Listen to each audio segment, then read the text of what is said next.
Guerrero's right about the shoe. The shoe was not the same in the picture shown in court as the shoe pulled from the evidence bag by Trooper Bukake.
And you mentioned you're at the hospital. There was a sneaker.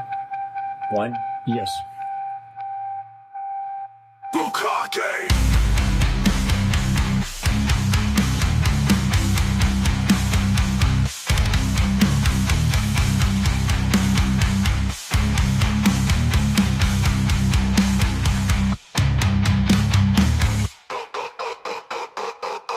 Bukake!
Woo!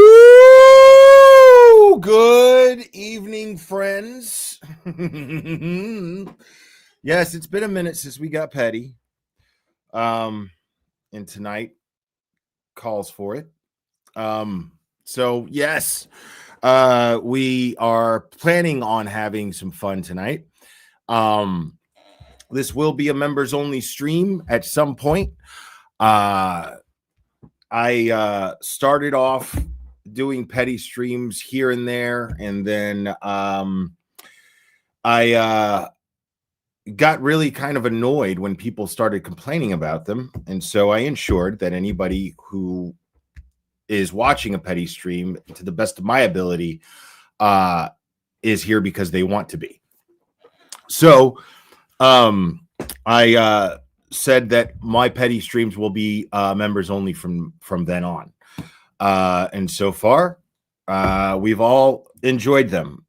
So what I like to do is give people a chance. Excuse me. I like to force people to become members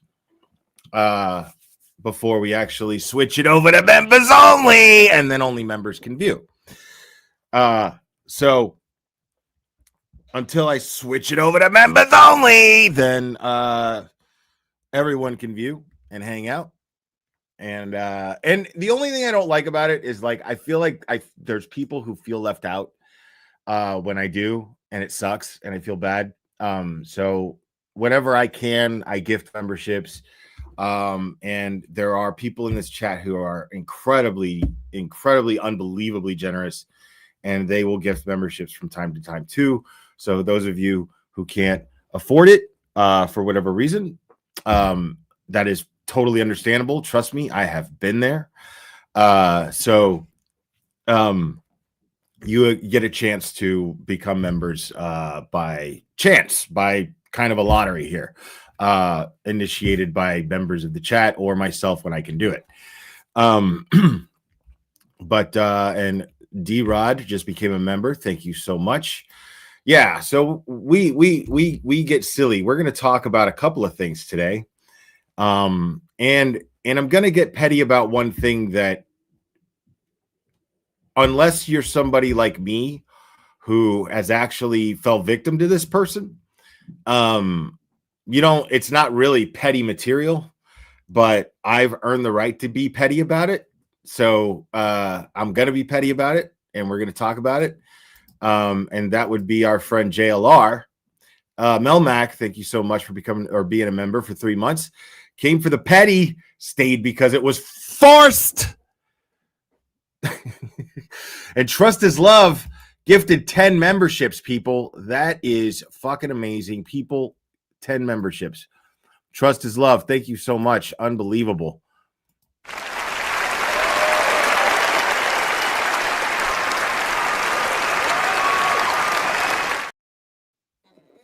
So, yeah.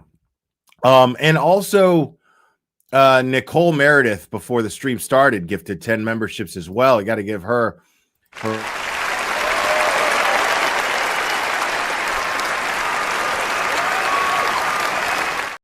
and Craftastical just became a member, and Angel Baby just gifted 5 memberships. Amazing.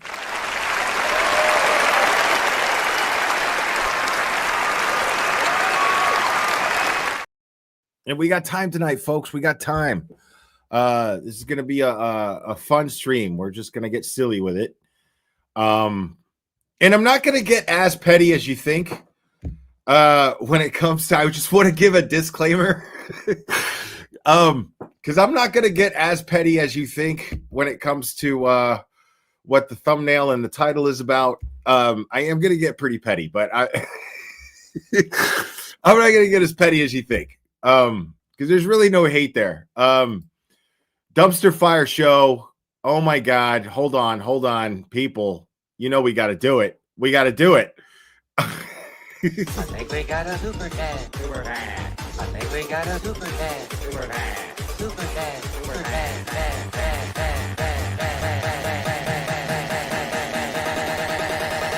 I think we got a super cat. I think we got a super cat. I think we. Dumpster Fire Show, thank you so much. I've said before that you and Jimmy are the kings of petty, but y'all been dethroned. Long live Afroman. Now, listen. Okay? Afroman's up there.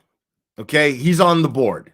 Okay? But this king of petty nonsense, okay? Sorry. I can't just concede. All right? And I don't think Jimmy would either. If Jimmy was sitting right here, I think Jimmy would defend his crown. Okay? All right? So, just keep that in mind. Keep that in mind. But I will say he's on the board, to say the least. Alessi's girl, member for 10 months. Ain't no petty like glare petty. Exactly. Coming up in here. Talk about Afroman's the new king of petty. Please, bro. What could be more egregious? What could be more misleading than that? And what could be more important? Thank you, Bob. Bob agrees with you, Alessi's girl. Look at, I mean, come on, dude. Look at the endorsements I get, bro. Look at the endorsements I get for being the king of fucking petty, bro. Okay? At Forge Red, we need a super chat soundbite. Moving forward, let's do it. Oh, here we go. I think we got a super cat. Super cat. I think think we got a super fan. Super fan. Super fan. Super fan. Fan. Fan. Fan. Fan. Fan. I think we got a super chat. How dare you? At For Dread, we do super chat soundbite moving forward. Yes, thank you so much. Dude, yeah. Like the shit that I watched, man, like I was like, yo, what is happening right now? But yeah, we'll get into that shortly. I want to make sure I didn't miss anybody here.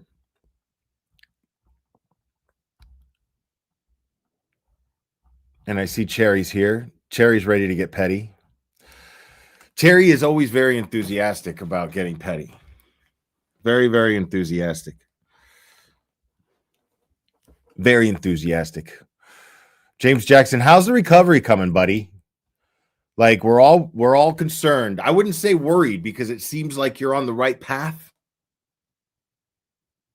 You know? Like it just seems like that's what you're doing right now. Like we're all pulling for you. We're all here. We're not going to enable you, but we're gonna pull for you, and we're gonna keep supporting your road to recovery from your seemingly abusive relationship that you were in. Nona, thank you so much. No way am I giving Cryford even one view. Like I noticed a lot of people felt that way. A lot of people fucking felt that way, which is kind of crazy. I was like, wow, I watched. I didn't mind giving him the view. I even gave it a like. I think I might not have. I don't know. I might have forgot. But I watched it. At Forge Red, thank you so much. Since we're petty, how do you have the hottest man on your show for interview and only get 218 views? Afroman is pretty sexy in that, and I'm assuming you're a straight man at Forge Red, which is probably a very irresponsible assumption on my part, but by the looks of you there, you got the vibe of a straight man. My gaydar is on point. I grew up in Miami, just saying. But attractive, you know, coming from a straight man, I'd say attractive Afro man is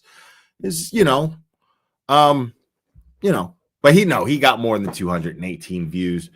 When he ends the stream, you'll see how many views he really got. And he I know what you mean. I'm just fucking around. But I think he peaked at like 500 and something. And that's y'all hear my stomach? Holy shit, man. Wow. Yeah, I probably should have ate before I did this. Yeah, he like, I mean, I feel like he should have had a lot more than that. Like, it's crazy. I feel like a lot of that had to do with principle. I feel like a lot of that had to do with people who were just like, nope. Not watching that shit there. It's pretty fair to say at this point. I mean, the dude goes from getting 12 people in his chat to 500. You know what I mean? So, you know, and he's been, you know, to Cryford's credit, he has been just trying to stick to what he believes he excels at. And, you know, what he's learning right now, what he's learning the hard way is that manner in which he was running his channel was only as doing as well as it was because of the community that he resonated with. That his content resonated with, I should say. And he doesn't realize that. He doesn't give credit where the credit is due. And it is clearly due to the community, to this community in which he basically spit in the face of. And this is exactly what happened. And now he's learning that, sure, okay, these things that this community liked you for, now you're learning that it wasn't just you doing those things. It was the fact that people were just kind and they liked the guests that you had on because they resonated with those guests and their opinions. But now you are just somebody who doesn't give strong interviews.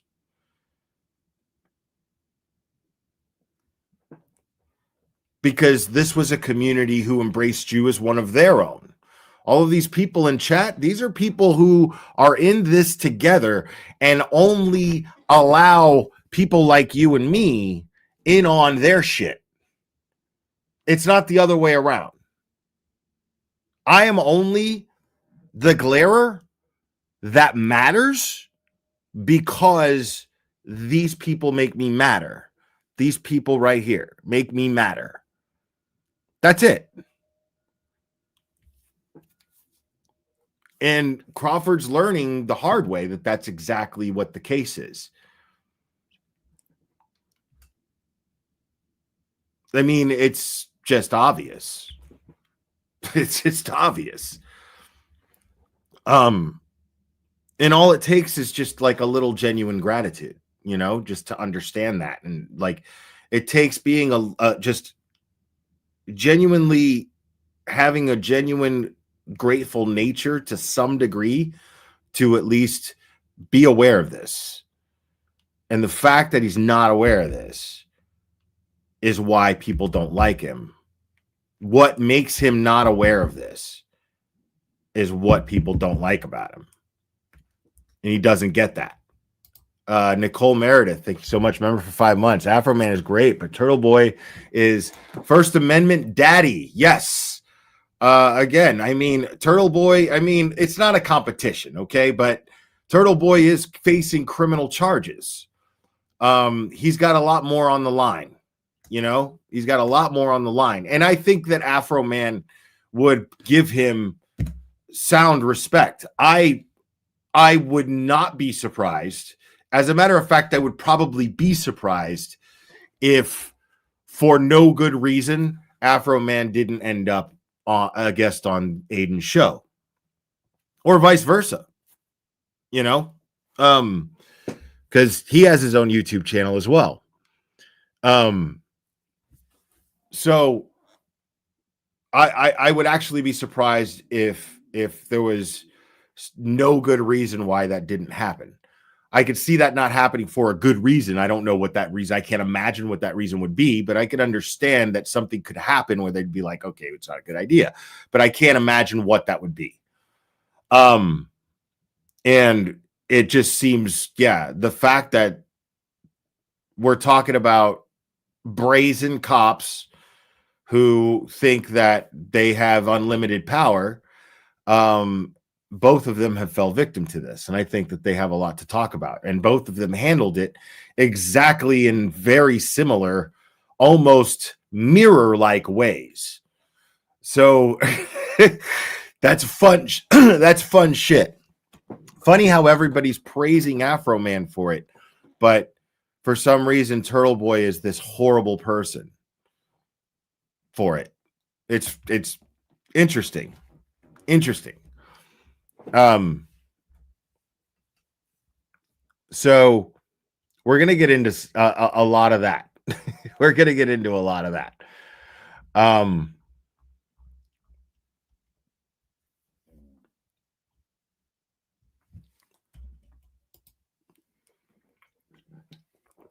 Karen Harris makeup. Okay, Karen Harris makeup. Welcome to Logic. Karen Harris makeup. Make sure if you're putting on makeup, make sure it's Karen Harris makeup. Settle for none other. Everyone else tests their shit on fucking bunnies, bro. Okay? Everyone else except for Karen Harris. Karen Harris is doing this shit out of her garage. Okay? All right? That's how you know it's good. I'm just kidding. I don't know. I don't know how Karen Harris's makeup is good. I'm just fucking around Karen Harris. I'm sure it's great. Make sure to look into Karen Harris makeup. Buy her makeup. Let me see what else we got here. Liz 88, the Irish twin, member for 19 months. Intellectually speaking, Turtle Boy is all over Afro. Listen, I don't think it's fair to compare the two of them as far as intelligence goes. I know you don't mean nothing by it, Liz. I'm not attacking you. Don't worry. We're cool. I'm just saying I have to disagree with you to some degree in the sense that like I just don't see it that in those terms. Because they both have not only an understanding of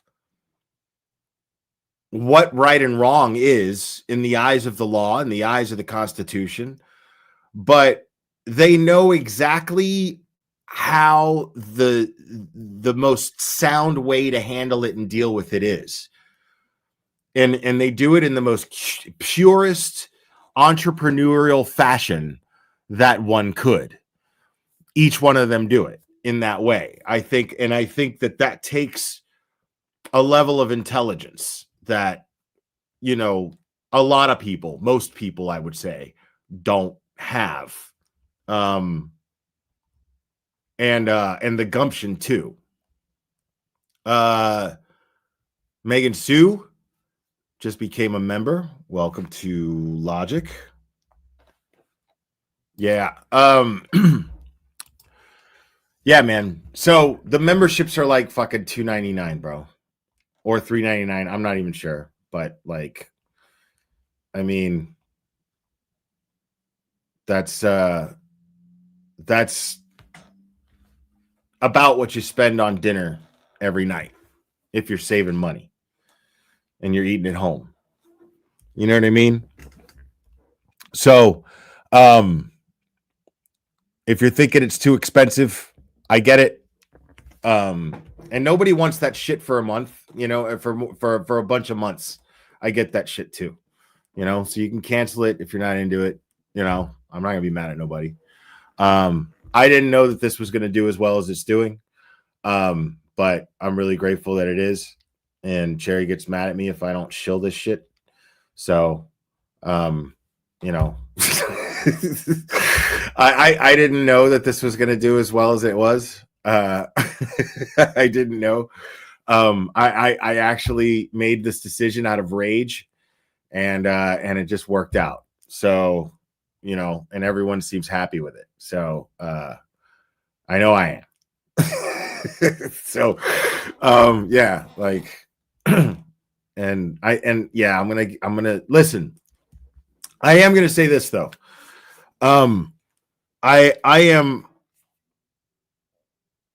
I have made the recent decision to really bet on myself. Because I feel like there's more that I can do with the channel. And I might prove myself wrong. I don't know, but I am putting myself now in a position to make it impossible for any excuses.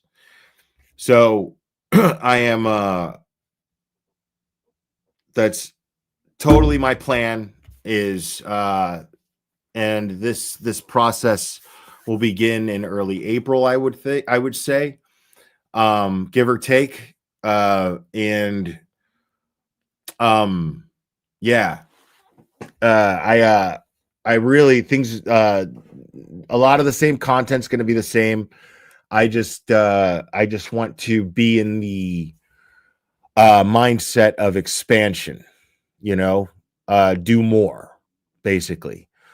So nothing's like I'm not going to change. My personality is not going to change. I'm not going to start censoring myself. I'm not going, I'm just going to continue to do what I do. But I want to do more. And I want to really, really like start challenging myself creatively.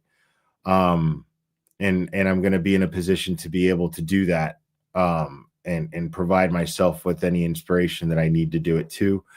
So That's my plan. And I'm able to do this because of you guys. And I'm really, really like, I cannot tell you guys how grateful, like, I don't have the words to tell you guys how grateful I am. So my plan is to show you as best as I can. I'm going to venture into waters that I've never ventured into before. I don't know if I'm already making excuses in my head about ADHD and blah, blah, blah, blah, blah. And then I'm kind of stupid and blah, blah, blah, blah, blah. And I'm really already like fucking limiting myself. So I'm kind of saying this shit out loud in a way to like hold myself accountable and be like, you're doing this, you're fucking doing this. So, I really feel like, you guys have really like, not only have made that possible for me, but you guys have really like inspired me to want to like be better and do more. And I cannot like ever express to you how grateful I am about that. So thank you guys for that. So I'm hoping to be able to show you, and I will be, like I said, I'll be in a position now. I've created a scenario for myself to lead a certain lifestyle. And that's the plan. And the members only content is going to be good too. Like we're still going to do clubber walks. But the clubber walks are going to be much nicer, much more peaceful. And I'm really excited about that. You guys are going to enjoy those. And Lisa, thank you so much. Member for 3 months. Bizarre Biatch member for 4 months. Is it weird to say that I am so proud of you? It's kind of weird for me to hear, but that's a me thing. That's a me thing. I'm grateful. Angel Baby member for 14 months. We'll be here for every step of the way. And I know you guys will. Like, that's what's so fucking cool about it. You know what I mean? And that's why I'm just like, I want to do more, Donovan, member for 11 months. Investing in yourself will pay off. Yeah. And I gotta be honest, like, this is more members only stuff that I would probably talk about but I'm usually pretty, I kind of wear my heart on my sleeve. I've always kind of been that way. And like the way that I'm thinking about this right now, like I've never been in a position to be able to confidently bet on myself and do things and create. Like, now is when I can actually live the ideal lifestyle that I've always wanted to. And I've never been that ambitious. Like, the lifestyle that I've always longed for really is not that difficult to achieve. But if you're somebody who spent most of his life making really bad decisions, and just not, and just having a completely different frame of mind and having a different way of thinking things and having a different way of a different perspective on life, yeah, it's really not that crazy. Because like what I want is really, really simple. And being able to do this with you guys provides me with the means and the ability. When I say the means, I don't just mean monetarily. That's actually a small part of it. It provides me with inspiration, and it provides me with happiness, joy. I mean, all kinds of things. So I've never been happier, if I'm being completely honest. Some might think that's sad. Well, what's cool is I'm so happy that I could give a fuck if anybody thinks that way. Captain Skidmarks, thank you so much. Member for 22 months. You'll exceed in whatever path you choose. And I never believed that before, Freckle feet. I'm just starting to believe that. And that's really cool. And I feel like everybody should think that way. Take a chance. We'll be here for you. And happy Annie member for 4 months. Can't wait for the new content. Excited for you. Yeah, I mean, it's gonna take me a while. Like, I have to teach myself shit. Like, that's the whole thing. Is like now I have to like teach myself shit. But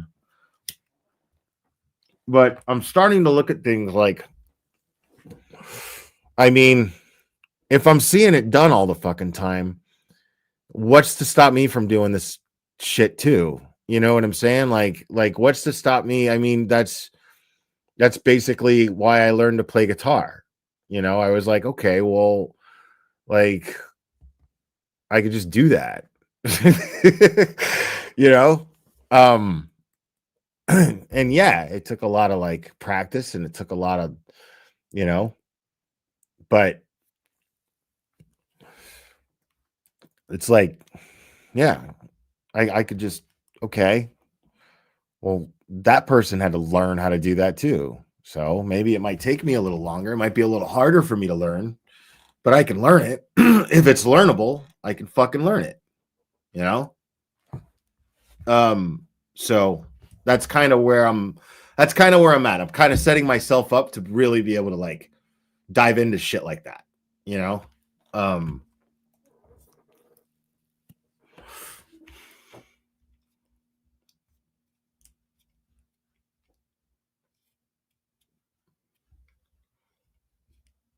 Oh man, see, y'all are fucking crazy.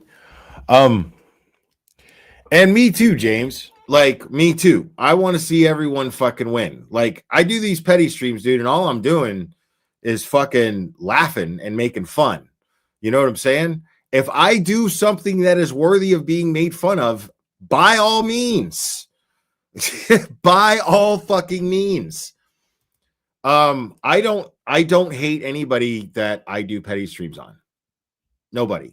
Now, there are people who do and watch it, and however you feel when you watch the shit, right on. Like, I am here to entertain you, and however the fuck you want to be entertained, man.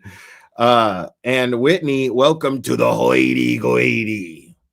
Yeah, like I want to start offering different tiers of like I have the different tiers, and I'm like, there's nothing different, you know. So like, it wasn't until the petty streams really that I started actually doing members only content. People were members just because they were kind and because they were generous and they wanted to support the channel on a monthly basis, and that's fucking really awesome. And for years I just didn't even do anything for members only. So now I'm doing this, and you know, people seem to enjoy it, and now I want to do more.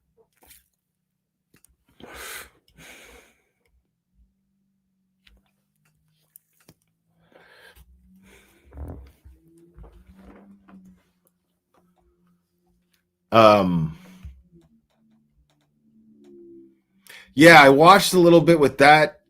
Erica was on, and Erica's got a channel that's fucking awesome. She's still getting her footing, you know. But she's like getting better and better every fucking time, and I love her channel. I love it. And you know, just it's just a fucking real down to earth channel. You know what I mean? Like, it's Erica. We all know Erica. You know what I mean? So like, you just get to hear Erica talk shit, and it's great. And we all love it. And she was on Ray from Dallas's channel earlier, and which I caught a little bit of it. And yeah, man, make sure to go catch that if you missed it. And dude, the Mighty One and Mr. Media himself were on Justice Surf TV earlier, and that was fucking dope.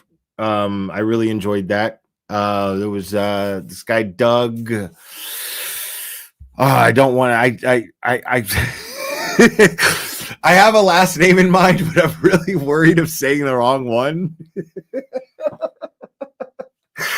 So like, but he was really cool and really insightful, and of course, you know, and they were talking about Afroman, and that was awesome. And Joy was in the chat earlier. I'm sure she's still here. She's a mod for both. She's a mod for Justice Served, but I'm not sure for Billy Bush. But I always see her in Billy Bush's channel, and she says that she has booked Doug Weinstein. Thank you so much. See, Joy is awesome, and she says that she has booked Afroman for Justice Served and for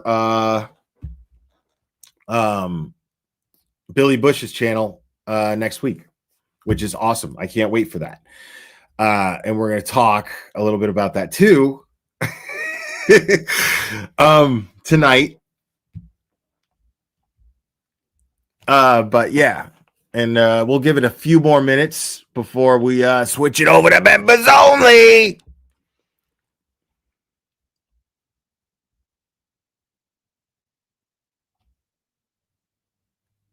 In a smoking commercial, I'm afraid they don't have smoking commercials anymore, at least not in the United States.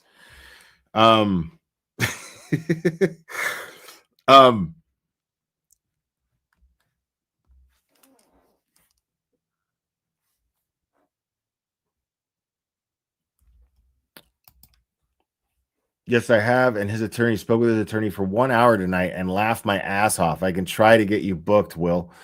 Yeah, right on. I mean, sure. You know, I'm not. Yeah, if I have that dude on here, it's probably not going to be much better than Crawford's because I don't do interviews, man. Like I have people on here, we have a natural conversation, and that's just how that goes. But man, like, how hard is it to have a natural conversation? You know, like, but at the same time, like, I get having social anxiety, but if your whole show is having guests on, dude, you better get over that social anxiety. Sleepy Sloth, welcome to Logic, and Chastity gifted 5 memberships. People, thank you so much.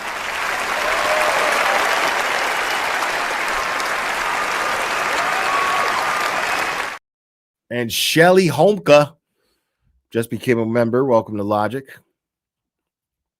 Yeah, see, I think with as much as it's funny because Afroman and Aiden seem to be very similar in a lot of ways and very different in a lot of ways. And I think that would make for a great fucking conversation. I would love to see Afroman on Turtle Boy's channel. That would be really fun. Madam Mayhem, Will, you rock. Thank you, Madam Mayhem. Appreciate that. Me V, member for 7 months. Force those memberships, people. And Captain Skid Marks, my man. What are you gonna stop being funny? I found you following the Tweaker Millionaire doing true crime, talking about victims that didn't exist. Everyone here are real ones. Yeah, that was during the Ryan Upchurch days. Man, I don't even know where to start with Ryan Upchurch. Like, me and him kind of made our peace. Like, we're cool. But he's got some wild shit going on, and I'm getting those Kylie Rodney Day vibes from him a little bit. But at the same time, he's not the only one saying a lot of the shit that he's saying either. You know what I mean? Like he's the one who put out that Jelly Roll shit. Like, he recorded Jelly Roll in his house, and Jelly Roll, that shit's crazy. Like, if you is anybody following that at all? Dope seeing you mod on the Dad Challenge show today. Oh yeah, man. Josh is my boy, dude. Because people in the chat were like, dude, the glare being up there would just complete this and it would be awesome.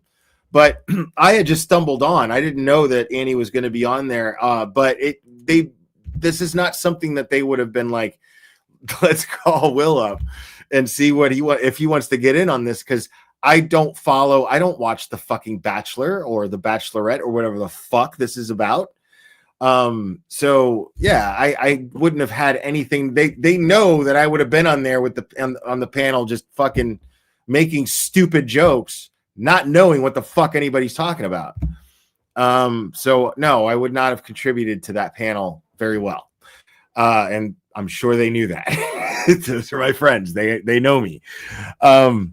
So but yeah, no, like that's the kind of shit like Josh, like he gets really passionate about that shit. Like I love Josh to death and I love Annie to death. And that's another thing. Like I feel really stupid like having their example this entire time, because those fuckers, like Annie and Josh, are workers, man. Like they're workers when it comes to YouTube.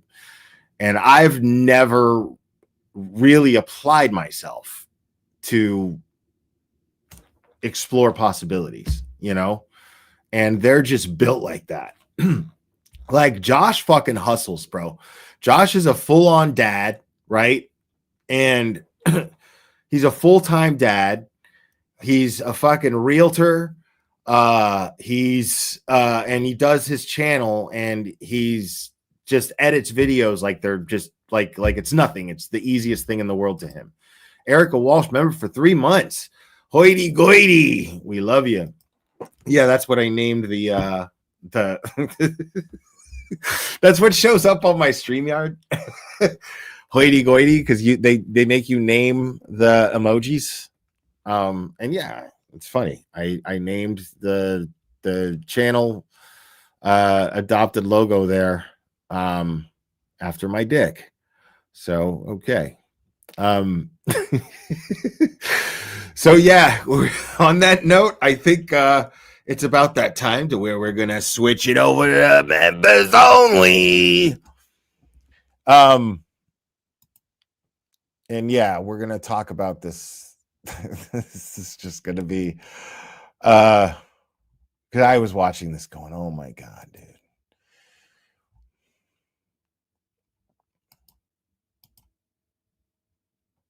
And hold on here. In Bay Harbor Beauty Shop, make sure to go get your hair did at Bay Harbor Beauty Shop. Member for 20 months. Lauleen, haven't been able to catch a live in a while. That's what I want everybody to do, bro. Anybody who actually wants to advertise their shit, like make your fucking make your handle obviously the name of your business if you want me to fucking shill it, and I'll do that, bro. Like I'll just shout it out. I'll say something about it. And then if people want to Google that shit, they can Google it, you know, and maybe generate some fucking business for you guys. And make up fake ones. I'll talk about those too. See, I don't know. I don't know about that. I don't know about that. I don't know what happened there. I have no idea. The jelly roll thing is a whole nother thing though. And there's people that are talking like what's her name? Nicole Arbor. Is it her name in Nicole Arbor? Or am I confusing her with somebody else? Because like I get all of these newer, like I am the old guy who like only knows old shit. You can ask me anything about pop culture pre 2001, and I will know it all. But anything after that, I have no fucking idea. Nicole Arbor, right? Yeah, she's accusing Jelly Roll of some nasty shit. And separate nasty shit, but supposedly connects to the nasty shit to that. Ryan Upchurch had like recorded Jelly Roll, but I'm not sure how I feel about that footage because I'm like, is he really saying what they're saying that he's saying? You know what I mean? Like, I don't give a fuck about Jelly Roll, but you know, like, it sucks if they're just making shit up about him. But at the same time, like, I've seen his wife say some fucking wild shit too, you know, and I'm just like, I don't know, you know, but you know, I'm going to give everybody the benefit of the doubt in the meantime. She accused 5 other men too. Okay. Like, okay. And people in the chat are like, nah, bro. Yeah. See, y'all know I don't like that shit. Yeah, I don't know. But listen, we're going to switch it over to members only. So let me go ahead and pull that up.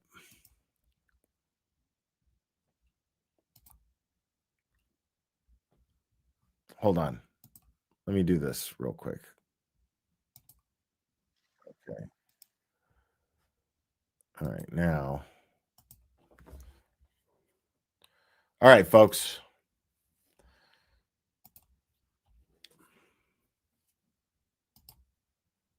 Oh, and I always play the Jeopardy music too to give people that last chance. So here we go. You have until the end of the Jeopardy music to become a member. And just Don T just became a YouTube member. Please write your answers down in silence. Thank you. Final Jeopardy, everyone. Final Jeopardy.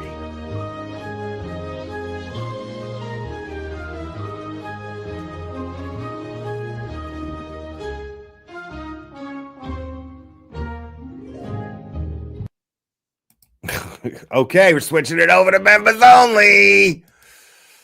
All right, guys. Folks who couldn't become members, I'll see you next time. We love you. Oh, an underscore Eskmo gifted 5 memberships.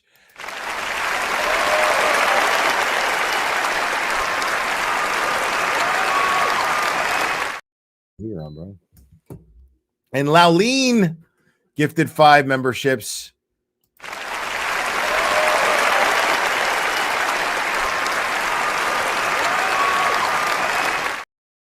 Absolutely amazing, people. Now, yeah, we are okay. So, a petty stream favorite, Mike Cryford, he he managed to have Afroman on his show tonight. And I give him props for that. Don't get me wrong. Misty gifted 5 memberships. Oh my God.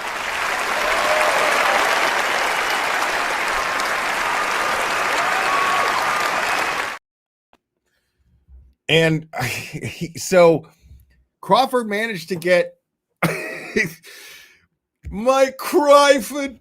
He managed to get Afroman on his show tonight. Okay. Now, we will be seeing him. The only thing that annoyed me about it is because, like, I was like, man, I would rather see him on Justice Served. I'd rather see him on Billy Bush. I'd rather see him on Turtle Boy. You know what I'm saying? And those things are happening, if not probably happening. And so, like, but before that, I was just like, what the fuck? Like, this, come on, man, get him talking. I was rooting for Mike. I was rooting for him. I did troll a little bit when I first went in there. I was like, oh, ask him how he feels about making appearances on channels that support the incarceration of an advocate for free speech. Something to that effect. Basically, like, yeah, because he supports the incarceration of Turtle Boy. So I wonder how Afroman would feel about being on a channel that does that. First of all. So they didn't kick me out, but I stayed quiet the rest of the time. But I was rooting for Mike, and I'm going to let it play. We're going to play it.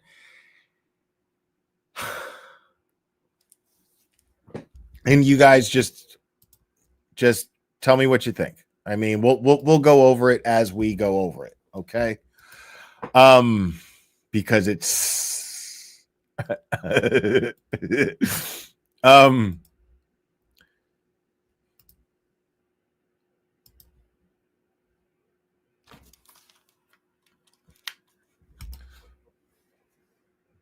all right.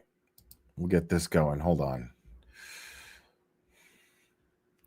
Right, Charlie? Oh, you popped. You're gonna be famous. Here it is. Here it is. Stop! This is Ken.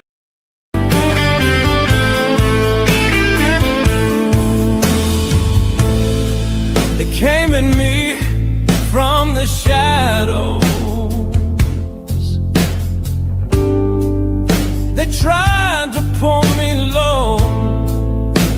couldn't do it. Couldn't do it. With their heavy hands and bitter words, Bitter word. Heavy hand. they thought they'd steal my show.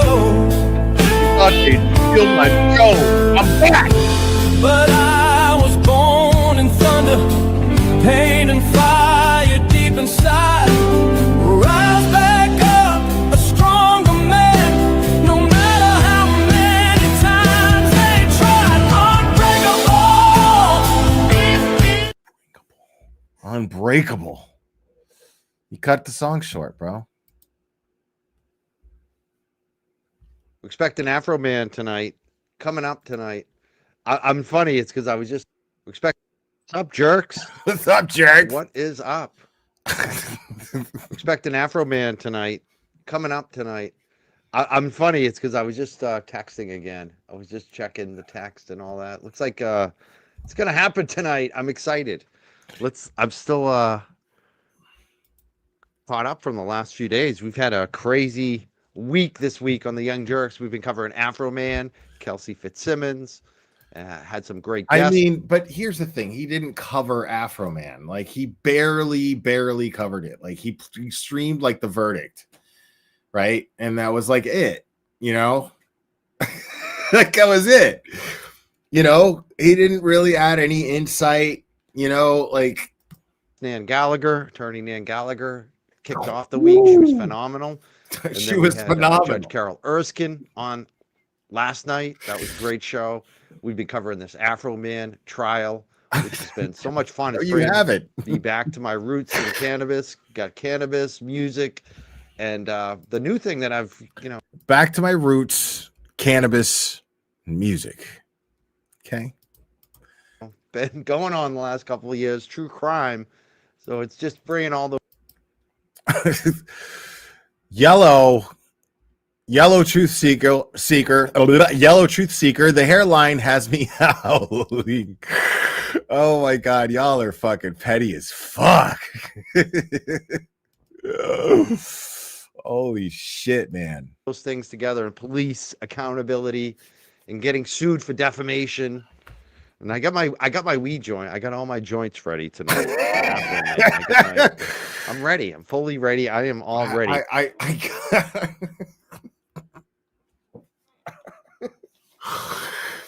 This is the most talked about man in the country right now. Afroman is the most talked about man in the country. He's the most talked about man on the internet right now. Afroman. Anybody who believes in free speech is raving about Afroman right now on the internet. Anyone, right? And this is what he's talking about. It's weed. Because of the one song, Because I Got High. And immediately he's chalking his guest up. This is like the land of all lands of guests at the timing that he has this. The day after this man's verdict, the day after this man shut down these cops, tried to sue them because they didn't like what they were saying about what he was saying about them. And he shut them down in court. And this dude is only thinking about weed. I think you guys are ready too. Look at this. I'm hearing from everybody. Everybody from my life from the last 25 years has hit me up tonight about Afroman.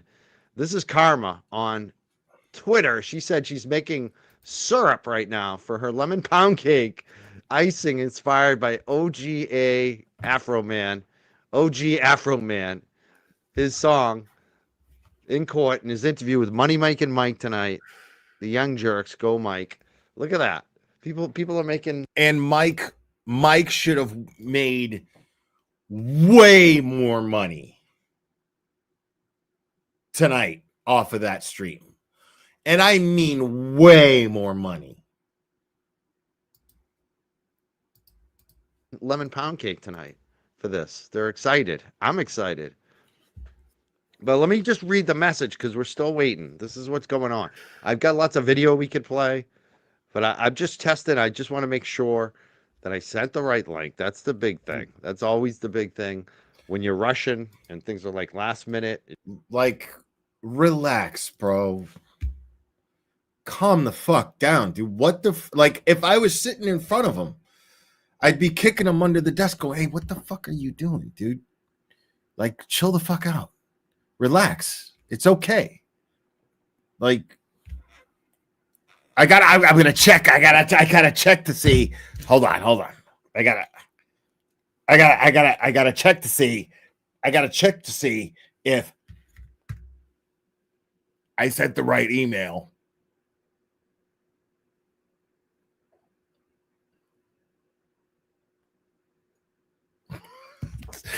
Like, calm down. It's just he's just a guy. He's just a guy, you know. And you know, if he shows, he shows. If he doesn't, he doesn't. Then that means he's a fucking liar. You got the receipts showing that you booked him. Just be like, I'm expecting Afroman. We'll give him a minute to come in here. Fill your guests in on why he's important. You know, for like the newer viewers that you're trying to attract. You're trying to make sure it's right. Yeah, it's right. Okay, cool. I did send the right link to them. I just tested that out, double checking. They'll let me remove myself from the. It's funny, but we're still doing the production, hoping to get Afroman on tonight. Expecting Afroman is going to be hit on tonight. The last message I got from them, which was just about 20 minutes ago, and they said Afroman is running late. He's going to pick up his kid from track practice. You can say this if you want.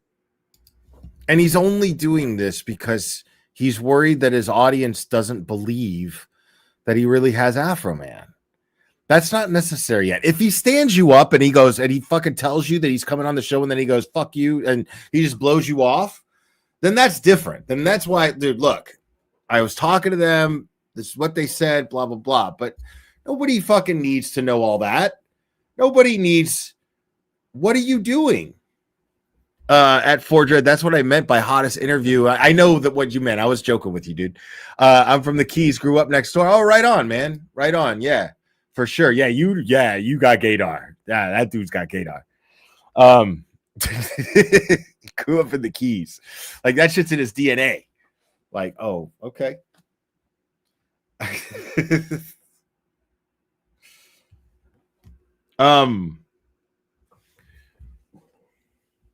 I mean, yeah, like, this is come on, you know, like, way to let your audience know how insecure you are. Way to let your potential new audience that you would get by landing Afroman right after TMZ did.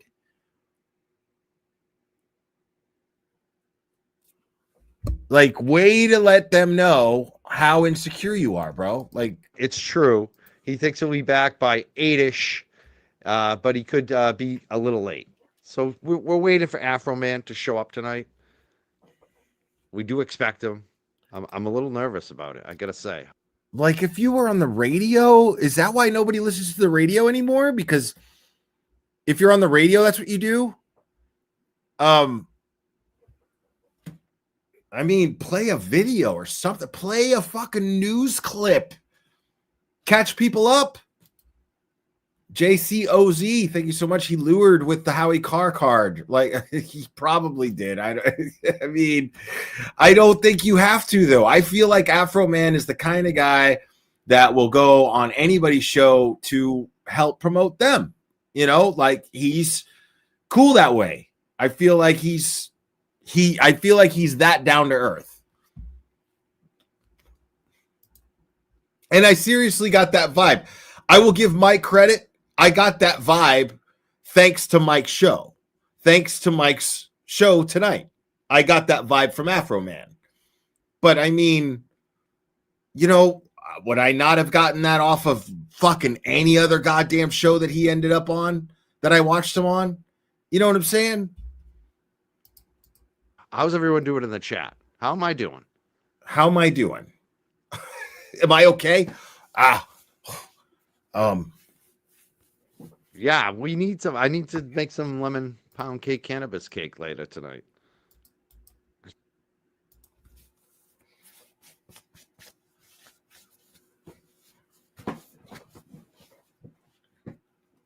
I still look high.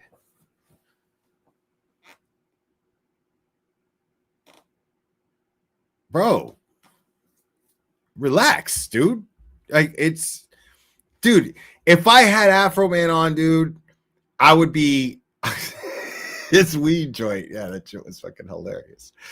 I got my weed joint. Like, what? What are you doing? You know what's funny? What I like super lemon haze.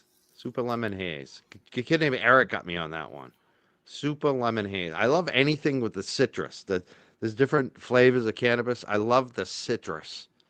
If you got a citrus cannabis, I'm in. I'm in. And here's the thing: it's like I bet Afroman is just kind of like, you know, all right, okay, I got that fucking song, and weed, whatever. Okay, the guy likes his weed. I like weed. Right on. Fine. You know what I mean? They probably do have a lemon pound cake strain. I just haven't tried that one yet.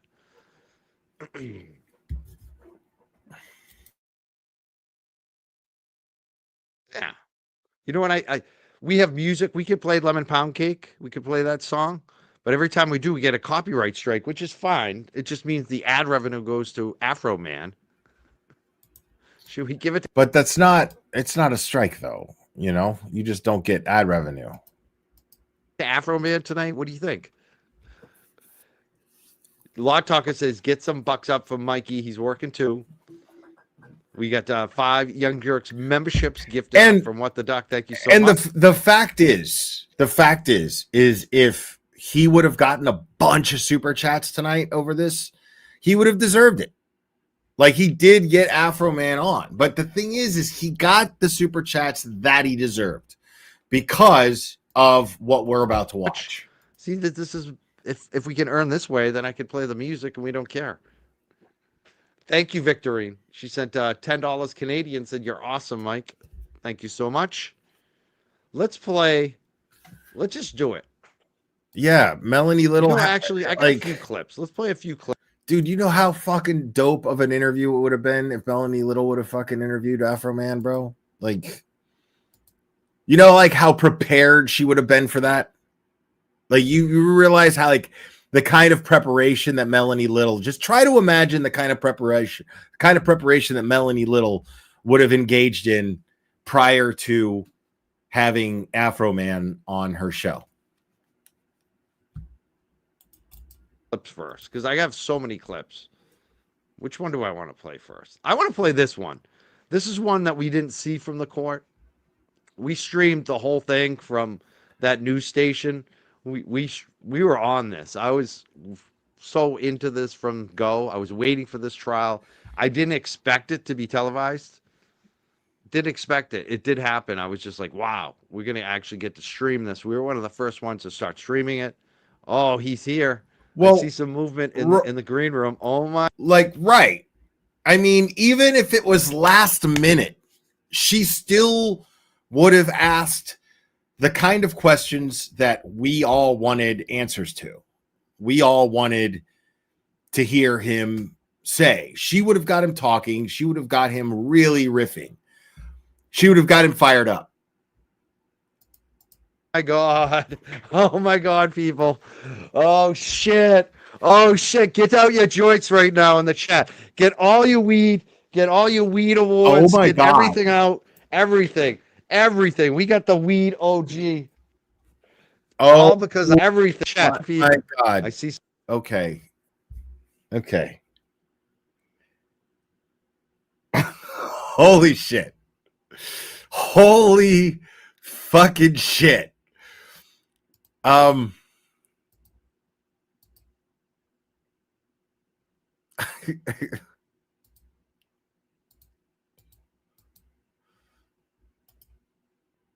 The movement in the green room. Oh my god. Oh my god, people. Oh shit. Oh my god, people. Oh my god. Oh my god, people. Oh shit. Oh shit, get out your joints right now in the chat. Get all you weed, get all you Oh my weed God. awards, get everything out. all your Everything. get all your weed. He did not just say get all your weed awards out. Weed awards? Get all your weed awards out. What? Get all you weed, get all you weed awards, get everything out. Everything. Everything. We got the weed. Oh, He's got a weed award. He's gonna all because get your weed awards out. Everybody get anything weed related, get it out stat. Oh my god. Holy shit, dude. My nut in my pants is green. Oh my god. Get your joints. Get your joints. People, holy shit. Oh. I can't take it. The weed. Give me the weed. All the weed. I need it all.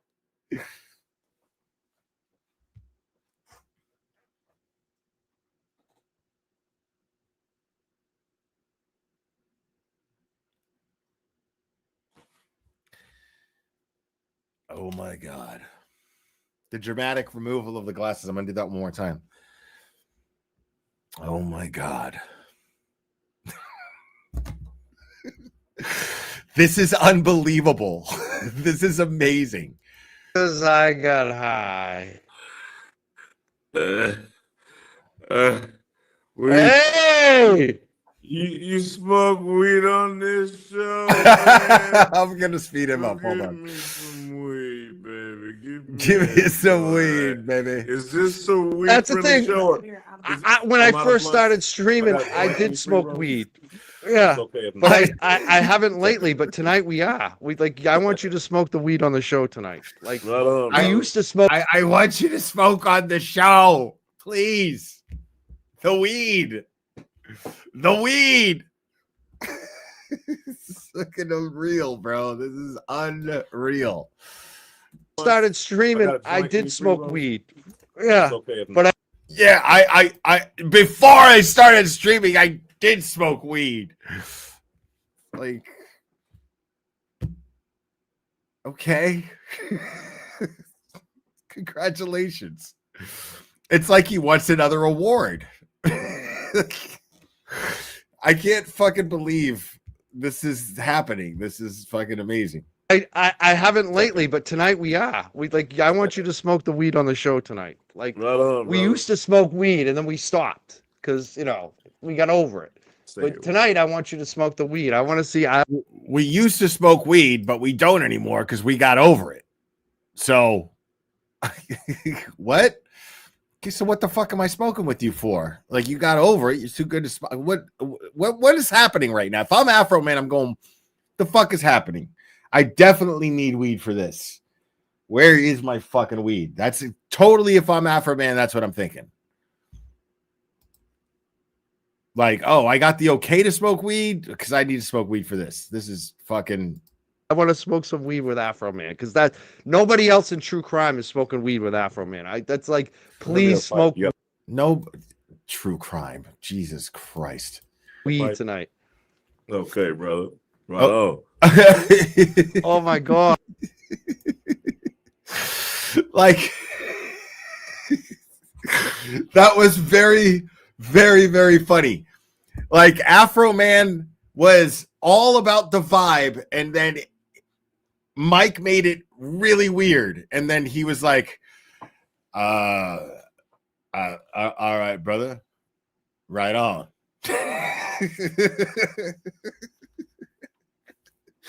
Like, at that point he was like, what the fuck's going on here now? Okay, God, man. Nobody else tonight. Look, We used to smoke weed watch, and then we stopped because watch him. we got over it. But tonight, I want you to smoke the weed. I want to smoke some weed with Afroman because that nobody else in true crime is smoking weed with Afroman. That's like, please smoke weed tonight. Okay, brother. Right on. Oh my God, man. We've been hyped up watching your trial, and I just can't believe it's like my two worlds are colliding: weed, music, and true crime and police accountability. And it was just like, wow. God, and dude. you killed it, man. You just absolutely. What do you have to say to everybody? Because I know you've been talking to everybody all day about this. What do you want to say? Shit, bro. Man, I want to thank everybody for their support. Can you still hear me? Yes. Okay. I'm just happy about the love and the support I was getting when it really counted and when I really needed it. I'm happy. And just like, that's the worst first question ever. Like, I mean, immediately I'm like, oh my God, he's like the worst interviewer ever. Like, immediately he goes, so okay, so now I got you here, which is totally the only reason why I wanted you on here, was to say that I got you on here. Now that that's done, so what are you doing? So, like, anything you want to say, or like, you know, what are you thinking? Like, dude, maybe ask him about the trial. Maybe. I don't know. Ask him about dirty cops. Maybe. I don't know. tremendous gratitude, brother. Tremendous gratitude and thankfulness. And I just want to thank everybody for their love and support. You know, I seen it. I didn't like. You know, I thought sometimes you feel like you're in the world by yourself. That's a question you close with. We're all the little guy. You know, and I've been the little guy so many times. So I know I've had to be the little guy again, and the system just beat me up and chew me up and spit me out. But America stood by me this time, and yeah, freedom of speech prevailed. For the people, by the people prevailed, and this time, man, I would have knowing that he was coming on the show and genuinely feeling about free speech the way that I do, I would have said whatever I could to get him fired up about the subject, because I would naturally be fired up. Because the thing is I don't think that Mike really gives a shit about free speech, because he wants Aiden locked up because he doesn't like him, because he's bitter. it worked out for me, and I'm just so grateful and thankful. And I see hope, brother. I see hope. I love it. You did the song, the Lemon Pound Cake, Yankee Doodle Dandy, I noticed. How did you come up with that? And you got the theme. You got this all-American red, white, and blue suit throughout this whole thing. How did you come up with that? I always think that that's one of the stupidest fucking questions to ask a musician. How did you come up with that? I mean, because they never give you, it's like asking a lawyer, or asking a detective at a press conference details of an investigation. They're just they're going to give you some shit. You know what I mean? But rarely, sometimes you get a good answer. You might get I was sitting on the toilet fiddling with my guitar after eating tacos all day. And, I just came up with it. You know what I mean? That might happen. So I guess if you're fishing, but the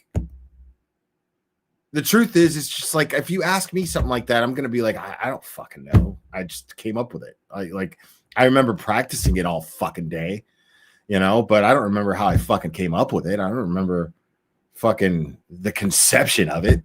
The fuck are you talking about? I was fucking fiddling with my shit and I fucking came up with it. I was in the shower and I was singing fucking Yankee Doodle, and I fucking was like, oh, I'll just come up with lyrics. And then, you know what I mean? Like, I'm Afro man. I'm a fly player. I love themes, bro. And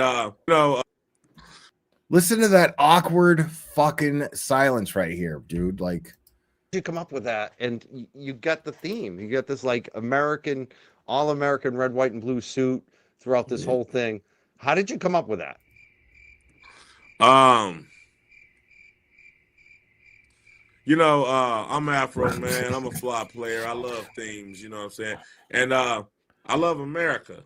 I thought about how I'm American. dude, he's famous for a song called Because I Got High.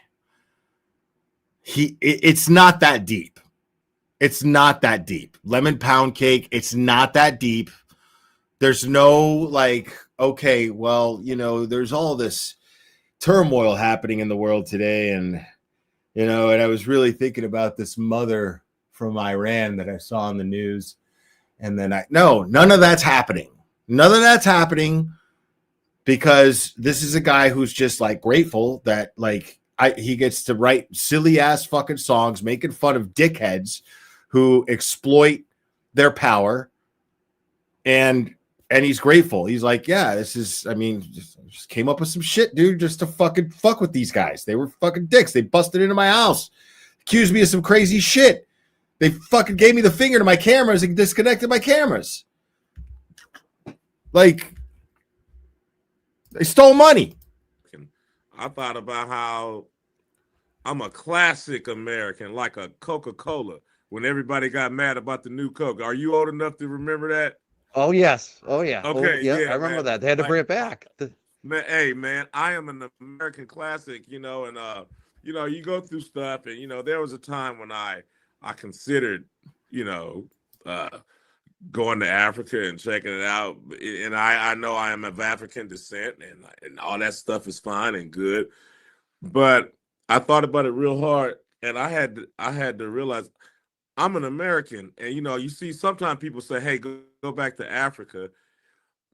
The same person wouldn't put a zoo lion in the wild, but they want me to go to something I'm unfamiliar with. You know what I'm saying?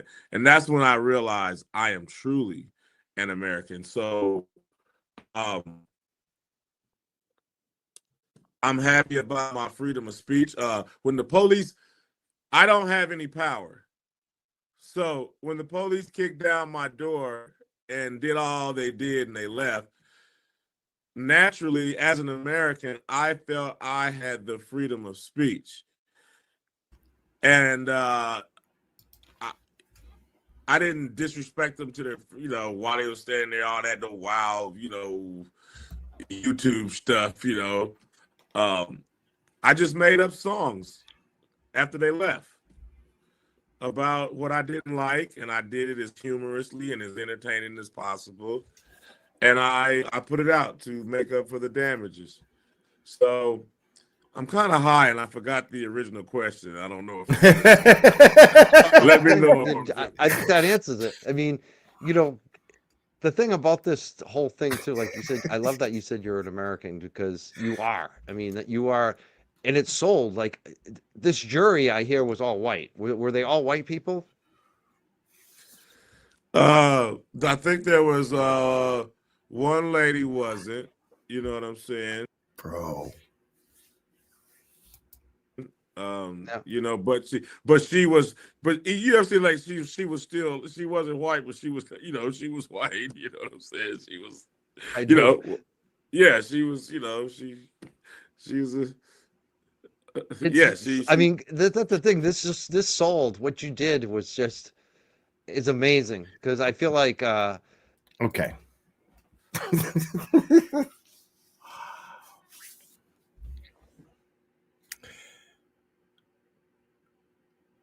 Why wouldn't you ask a follow-up question to that very awkward question? To keep the question from being an awkward one. That was an all-white jury, right? Well, no, I mean, there was one lady. I mean, I guess she was white. Okay. Do you feel? Did you go into this feeling like that might affect the verdict? Were you worried about that, considering it's Ohio? I mean, he would have probably answered no. I wasn't worried about that at all. They like me very much in my community, blah, blah, blah, blah, blah. But it would have answered some questions. I mean, instead, he basically just put a matzo ball out there. As far as, you know, it's a little Seinfeld reference there. He put a matzo ball out there. Like he just took a very awkward subject that doesn't have to be awkward if you keep it from being awkward, and he left it very awkward. Like, so it's an all-white jury, right? All right, cool. What else? What about the white jury? What are we? Okay, why are we talking about the white jury? What's the question? There's a lot of division in the world right now, obviously. And I saw people on all sides, and that's what kind of where I play in. I have liberals on here. I have Republicans. We talk about issues here. You know, I have cops. Yeah. I'm a weed guy, and I have Yeah. cops on the shows. I'm a weed guy, and I have cops on. It's because it's legal in Massachusetts, bro. You're not a fucking outlaw. Calm down, bro. You're not an outlaw, okay? And it's not about you. Ask him fucking questions about why anybody gives a shit that he's even on your show. Ask him about fucking music, for fuck's sake, at least. Like, some valid question in regards to music. Like, what are you doing? So, like, you're like, I feel the same way. Like, you played it so well. It was like, this was the best political campaign I've ever seen. Like, honestly, you fucking crushed it. So what do you want to say about that too? Like, they should be hiring you for the next presidential campaign. Like, that's how good this was. I swear to God. It was just, for me watching it, I loved it.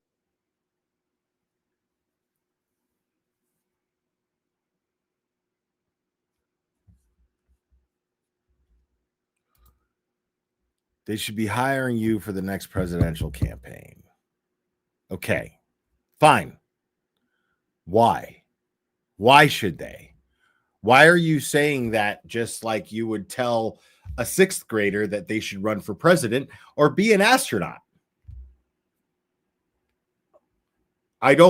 This is the fucking cringest shit in the world. You know what? I'm an American, and I believe that I can use. He is bursting to talk about free speech. He's bursting to have a conversation, a meaningful exchange, a passionate, meaningful exchange on freedom of speech. He's bursting for it. Like he's dying for it to happen. And Mike won't give it to him. Of 5 Americans, I've come to this conclusion. There are 2 types of people in this world, good and bad. And I come to another conclusion. Good has no color. Bad has no color. I know another conclusion. There's good and bad in every race and in every group. And you learn to live. You learn to give each other what we need to survive. Together, alive.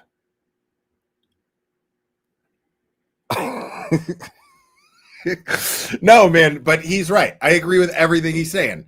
There are good white people, bad white people, good black people, bad black people. I mean, this is a thing. This is absolutely 100% true. This is why racism is stupid. Therefore, all the good people need to come together for the good. Setting examples, encourage bad people to redeem themselves and come on over to the good side and fight the good fight of faith. And then all the bad elements that won't change, the good people can fight the good fight and make everything right. Yeah. Hell We yeah. got a lot. We got more in common than we have, different. I agree. I love, I love people from every little section and clique. You know what I'm saying? Even my American worst case scenario brothers that don't like me. I got this joke. I say, where can black people and Confederate Americans get along? I said, Waffle House and Cracker Barrel. That's actually Because very, we're very American, we have a very lot in true. common. We're not as different as we think we are. And I think Gotta I give can it bring to 'em. people together. Freedom of speech. It was a beautiful thing. I felt something good. And yeah, man, I'm feeling hopeful. I see a glimmer of hope this evening, brother. Dude, what comes next for you? Like, do you have a new music, new songs, new album? People are asking Yeah, about that. I got wanna know. a new album. It's called There you Freedom of go. Speech. I was gonna try to bid it out. I mean, again, this is a close to closing question that you would ask. I mean, there's a lot of talk. I mean, you have all the I understand. This is the kind of shit that I would expect from the Randall show, right? These are Jay Brill questions. You know what I'm saying? But Cryford is a political guy. He always has these political guests on his show. There's so much that he could be talking about. This is the stuff that makes people think that he's a fraud and that he's not worth watching. Because he's not offering he's not even setting the table for insightful commentary to be served. He's not even doing that. And you don't have to talk about politics, but if you're so politically driven, wouldn't the things that make the fundamental things that why people think on political levels, educated people, what they would be interested in? And wouldn't they be interested in the subject of the fact that he just beat a bunch of cops who were suing him, who tried to shut him up? This man was a victim of their abuse, and then they tried to sue him when he decided to use his free speech to talk about it in a very in a parody, in a satirical manner, in the most easygoing, coolest way you possibly can. This is some deep shit. Not only did Afroman win for free speech here, he did so in every right way. Because he tested boundaries with what he said. He said some very controversial sounding shit, but he did it to the people that deserve it. And people who thought that they were untouchable. And they tried to weaponize the law to shut him up.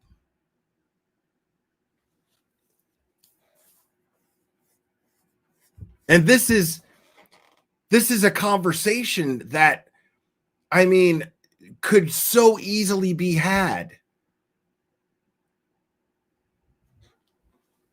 Talking about how irresponsible it is. I mean, we could be talking about how irresponsible it was for these cops. They didn't even show up to court fucking confident in their lawsuit. They showed no respect for the court. See, Afroman, people are going to say, and this is what's beautiful about it. I would spend 10 minutes talking about his suit. I'd be like, I see that as the most American thing that someone can do.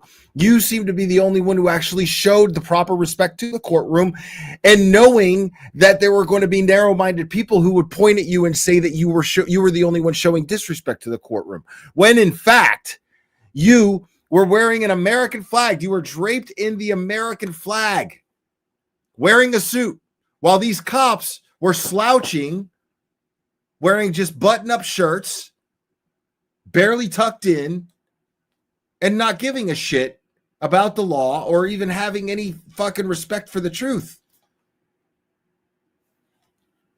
Like I would have had I would have done everything I could to like have a really. I wanted to hear what he thought about this.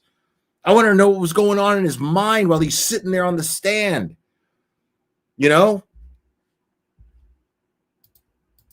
But I think I'm gonna just keep it, and I'm gonna just put it up, and I'm gonna just sell it and push it. It's called Freedom of Speech, and he's dying to talk about it. He's dying to talk about it. Tour. I got music. I'm just gonna have fun. I'm gonna. I wrote these songs. They're doing good. All these songs about these cops are doing good.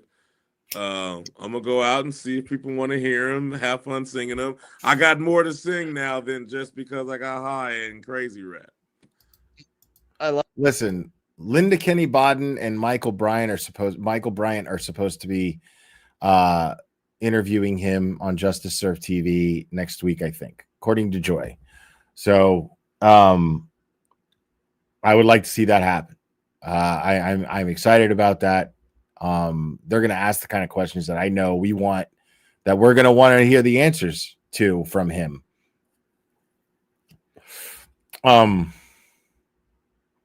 But yeah, like this is crazy.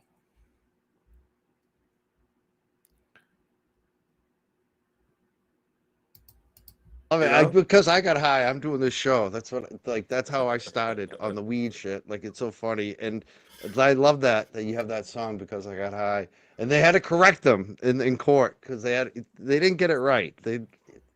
But nerds, dude.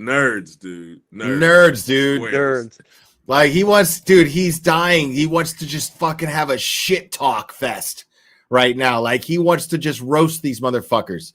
Like he's waiting for the opening. He just doesn't know the kind of show he's on. He doesn't get it. He's not sure.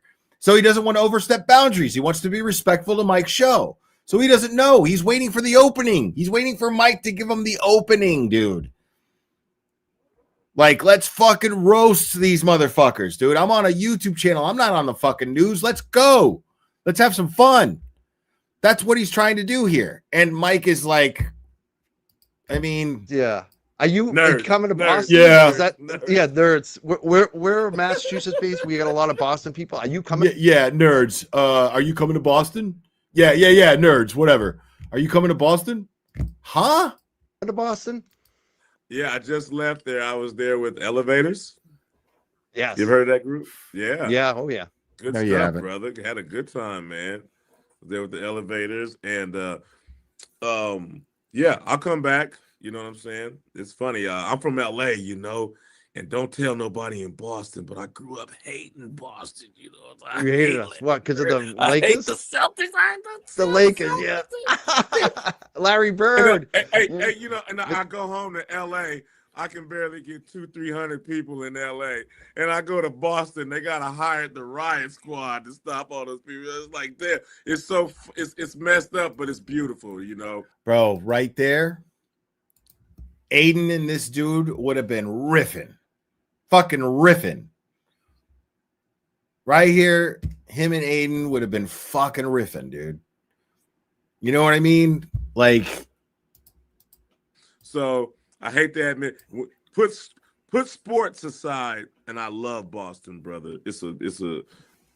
I love to perform there. Good people. We love. I can't wait to have you come back. Bigger this time. I think people are really. They got caught up in this. It was just a couple days of this. this trial had gone home, is there going to be people are asking movies, Netflix, documentaries? You think anything like that? Or are you going to run for president or anything? Like, it seems like Man, people want more of this story. everybody's talking about everything. Everybody is talking about everything. Right. Hey, I hate to quote. And that is him right now, like fucking loving it. Right now, Afroman loves it. Like he's got, dude, we're talking all kinds of possibilities, baby. Like he's not ready to get into it. Otherwise, he would just start dropping the shit. But right here, like I would ask him, I would at least get that. I'm not ready to talk about it yet out of him. You know what I mean? I'd at least get that. But we're talking about everything. He's excited.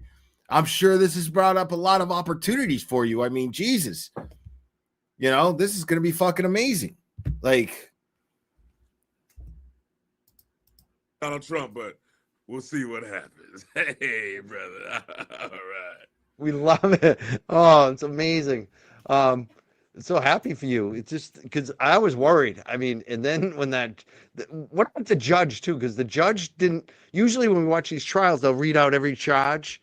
And he didn't. He was just like, he seemed like he wanted to get out of there as quick as possible. Like he was upset by the results. Do you feel that way? Like, look, he had to run before he highlights the puff pass, guys. Like his emotions outburst. You know what I'm saying? I told myself, if he starts smiling and looking happy, that means I got to pay some money. I said, if he starts looking angry, I'm like, something's good for me. And he didn't look, and he was controlling his facial expression, but he looked confused. It was like this funny little confused look. I was trying to read that dude. Man, my anxiety and curiosity was killing me, man. I had $4 million anxiety and curiosity. I have $4 million worth of curiosity and anxiety. Like what I'm reading that dude like a poker champ. And he just looked like I would have, I mean, that was a funny joke. But he's too busy staring at the chat. He's just like staring at his chat, wishing for super chats. That's what he's doing. He's staring at his chat, looking at how many people are watching. Because that's all he wanted Afroman on there for. And that's why he only had so many people watching him, because he doesn't realize that people see that. He doesn't realize that he is incredibly transparent. His intentions are transparent. Like, if your intentions are just to get fucking views, cool. But fucking don't, like at least act like you're interested in your guest. You know? Or at least do it well.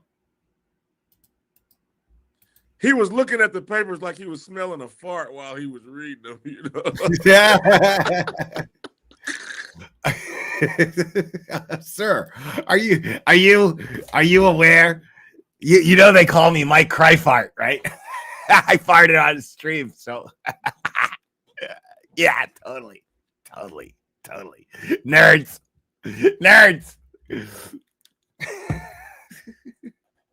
Oh my God, this guy is killing me. I clipped that. Like I have all these clips. That's one of the clips we're gonna play after we wrap it up with you, because it was fucking funny. It was like, what the fuck? Oh my God, what is happening? Oh man, I'm so happy for you. It just thank you, brother. Yes, must have been a lot of stress. Like, were you stressed throughout? Because I just got sued. I've been doing activism, journalism, all that shit for a long time. I finally got sued, and I won my case. Bro. Like, dude, it didn't even take you fucking 15 minutes. Didn't even take you 15 minutes to fucking bring yourself up. But it cost me a lot of money, and it was stressful. I didn't do what you did. I didn't go crazy on it. I kind of just kept it like low, you know. I did what my lawyer told me, but like next time, dude, I think I might go Afroman on him. Dude. Yeah, I might go Afroman on him. Yeah, dude. Yeah, I didn't do everything, my lawyer. My lawyer didn't want me to upload that music before the trial, but that's where I disobeyed him. I'm like, nah, man. I said, if I got to pay some money, I'm going to get something out of this, dude. I was uploading everything I could. I was uploading songs all weekend like that wasn't even out. Just, and then they played the new one I uploaded. They played Lick 'em Like, this is, dude, this is the time. You know what I'm saying? Like, this is the time. This guy is fired up. He is high from the win. And you're just fucking staring at him. You know, like, he's high from the win. Fucking stoke his fire, bro. Stoke his fire. Oh, Lisa. And I had just made that video. It was like 13 minutes long. It included it included my favorite sound bites from her deposition. It's amazing. Oh my God, and dude. Oh my God. This is so fucking awkward. Like, nothing he's saying is landing because he's not paying attention to him. It included my favorite sound bites from her deposition. He's staring at the chat. He's staring at the chat. And then he reacts. Look. It's amazing. It's amazing. It's amazing. Because he was waiting for some sort of fucking response, some sign of life. Give Afroman a sign of life. Give him proof of life, Mike. That you're still alive, that you're still fucking breathing, that you're still fucking interested in anything this poor man has to say right now when he has just done an interview with TMZ. And he has so many others to do while trying to be a dad. Like, and we ran them all together. We ran them all, like, I take a sound bite of what I like, and then once the joke was over, I cut the film and I get another little sound bite of what I like, and we choo-choo train them all together. Dude, you know who would have killed this interview? You know who would have killed it? Just Machado. Just Machado would have fucking killed this interview. She would have fucking had this guy fucking so comfortable and laughing his ass off. So at first I did the video first, and then I got a choo-choo train of my favorite sound bites out of her deposition. And oh my God, man.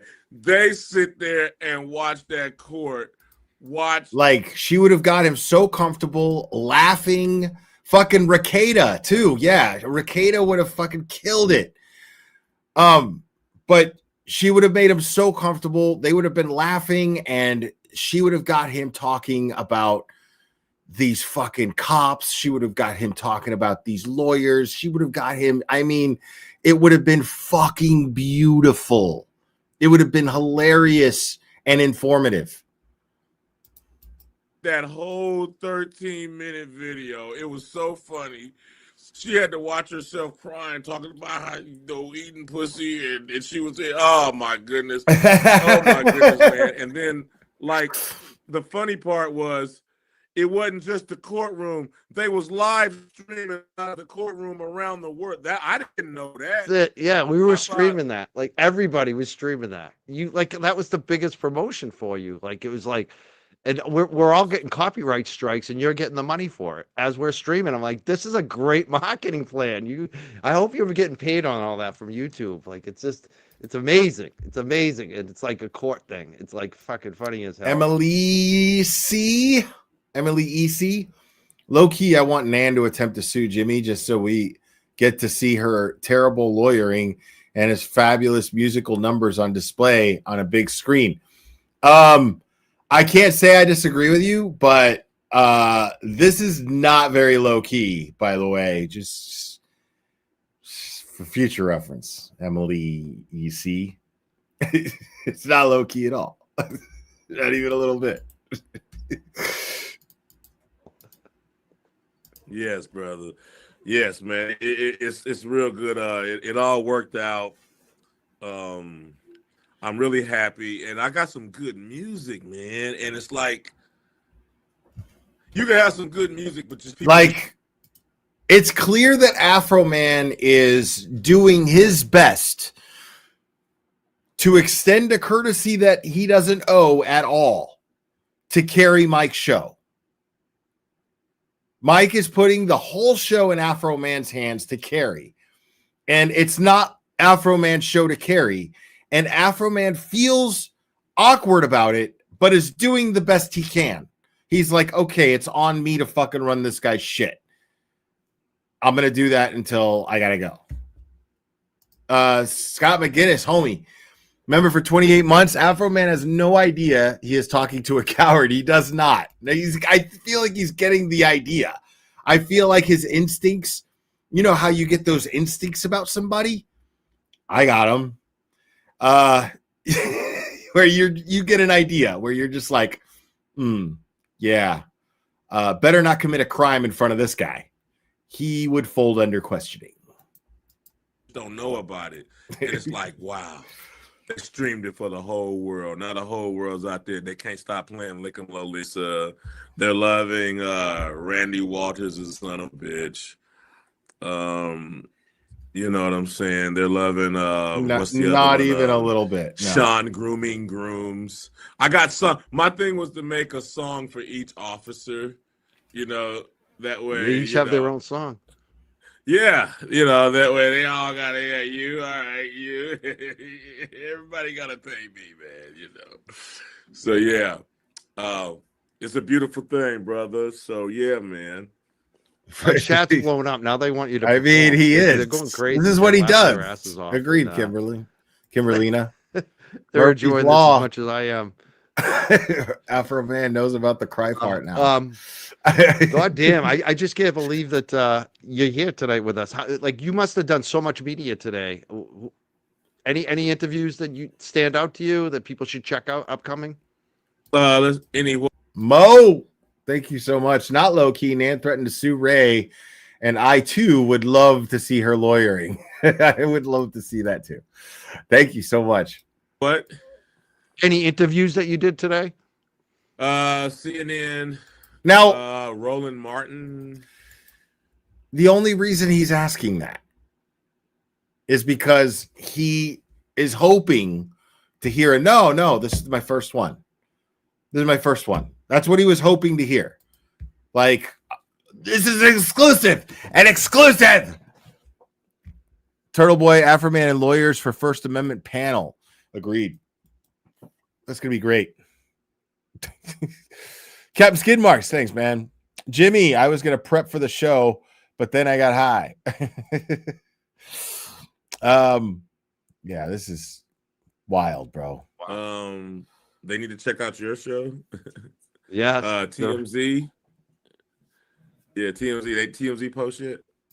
Yeah, I did see TMZ. Oh, you seen my interview on TMZ? I saw they posted. No, yeah, I was just looking at people who else had you so that I could fucking feel important by having you on here, because that's the only thing I give a shit about. Obviously, because I haven't asked you a question worth a shit the entire time you've been here. Posted an interview. I didn't get to watch it because I was just coming live, but I did see they posted something. Okay. Yeah, TMZ. So I think that's it for today. You know what I'm saying? Yes, my brother wanted me to do this today, so we're gonna do this. All right. Thank you. Yes, smoke it up. I love it. So I'm smoking with Afroman right now. Dude, I mean, first of all, you're not smoking. Like, this is amazing. Cheers, brother. Cheers to you. Legal weed. it's Legal weed. It's not lit. Yeah, that's the thing too. Like, It's not freedom lit. of speech to tell you it's legal weed. Hey, cheers, that's right. brother. It's not lit. do It's you not feel lit at like all. They targeted you because of did they know you were Afroman? Now, my theory is that Mike's not allowed to smoke in his house. That's my theory, that he's not allowed to smoke in his house. Because if he had say over whether or not he was smoking, he wouldn't just say that he was smoking with Afroman and just show off weed all weird and awkward, because a cop would do that, by the way. This is really weird. This is very bizarre. Like, if you're going to hold up a joint and you're gonna say I'm gonna smoke with Afroman, like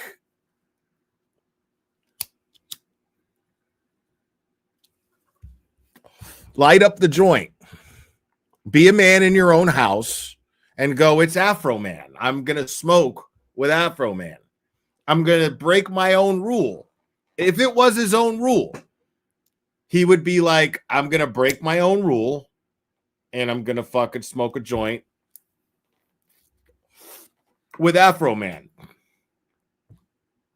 What is the problem? But the thing is he doesn't light it because he's afraid that someone will reprimand him for it. That's why. I am totally convinced of this. Because if anybody does that, like, I'm going to be like, I'm the only one smoking. Like, and he doesn't call him out. I would have been like, nah, man, you need to light that shit up. Light that up right now. What are you doing? Why am I the only one smoking? You said you were smoking with me. Smoke, motherfucker. Smoke. Light it up. Bite the end off of that shit, put it in your mouth, and put the fucking lighter to it. Like, when that fake bogus confidential informant thing came through, did they know? that's totally some narc shit, dude. Like, and it's legal where he is, dude. Like, what? That is some narc shit. Like, I'm smoking with Afroman. I'm not really smoking with Afroman, but I'm smoking with Afroman. No, you're not. No, you're not. You're not. Like, you're saying you are. You're just showing it off. Could have been something you confiscated. Could have been something you fucking got in a raid and fucking pulled out of the evidence locker just for a prop to fucking make my man feel comfortable to smoke on his own. You know what I'm saying? Like, in the 90s, that's how that would have came off. 100%. That's how that would have came off. In the year 2000. You were going in there and was like, It Yeah, totally they would knew happen who I that way. was. Yeah, Yeah. they knew who I was. They didn't think the world cared. They thought they could just do Mm. me dirty in the dark and not pay the price. You know what I'm saying? right. Yeah. They didn't yeah. know Afroman is not one to be messed with. Afroman got to do. It sounded like almost like DMX too in that song. That you know, it's like you came right at them. It was just so beautiful. I'm so happy that this turned out the way it did for free speech, especially because a lot of us get threats. Tell us more of about lawsuits free all the speech. time, and it's just like for the stupidest shit. I'm pretty safe actually. I finally caught one, you Yeah. know, and like I see a lot of other people too. It's getting ridiculous. People think they can sue you for anything, and especially in this case where it's the cops suing you. They shouldn't have busted down your door. They shouldn't have taken your money. They shouldn't have done any of this shit. That was the point. I love that you said it over and over again. And that was the other Yeah. thing when they put you on the stand. How stupid were they? Because that's why you won, because they put you on the stand. Dude, he underestimated my intelligence, brother. Bottom line, he thought I was some typical stupid whatever he thought I was. And he was wrong, brother. Hey, man, let me ask you a question. If I think you a fool and you ain't a fool, who's a fool? Exactly. Amen, Exactly. brother. So I think it was one of them things like, you know, he forgot that I am my best. You know, I watched the wrong. Mike didn't get it. You don't want to talk to me. The only thing Mike got out of that question was that it was a rhetorical question. So he went the safe route and went, exactly. Slick. It's very good, Mike.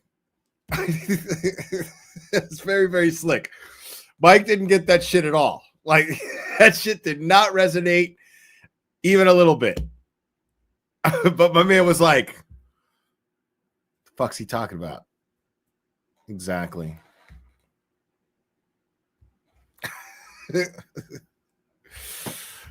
Wow. so good. Hey, the dude who raped the girl don't want the rape victim to talk. She gonna tell everybody what's up. You know, like, no, brother. You guys are trying to memorize stuff. And I know I'm the victim, so I'm mad about this stuff. So yeah, yeah, man. I'm not no fool, brother. And yeah, they ran up on the wrong one, brother. And you know, I don't got nothing against police officers. I know society needs a scarecrow. You know, a bad guy need to know there's some form of scarecrow, or there are, like, you know, repercussions for bad actions. So there's good and bad people that join the police department. I want to ask the good guys to start snitching on the bad ones a little bit more. No, a whole lot more. Let's get rid of the bad ones. Let's get cops back. Let's get cops back to being good, if they ever was. But we need more good people in the police. I want to encourage good people, good young people. We clean out some of these old bad boys, and you know what I'm saying, we straighten some young people out and hand them that manual and tell them to be part of the community, not bully in the community. You know what I'm saying? For the people, by the people, my brother. Amen. That's right. You say other people who are in similar spots as you facing Sonia Devia, something like that, where they in got Mike's caught up in some voice, bullshit, and it's they not found just. 3.53K in your jacket pocket. That's wild. One time in grade school, I found $5 in my pocket, and I got two black guys fighting to keep it from the bullies. I'm saying, like, if someone else is in a similar situation, especially like a YouTuber or maybe a musician, where they're getting some shit about their music and maybe some, you know, getting caught up in a lawsuit. This is an 'cause it does interesting happen question. a lot. What would your advice to them be? If you make a bad statement about somebody, make sure it's verifiably true.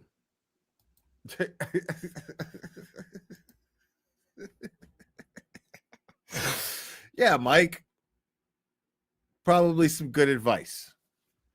You know, or make sure that what you're saying is clearly satire. Because it's not defamation if it's true. Do you understand what I'm saying? I do.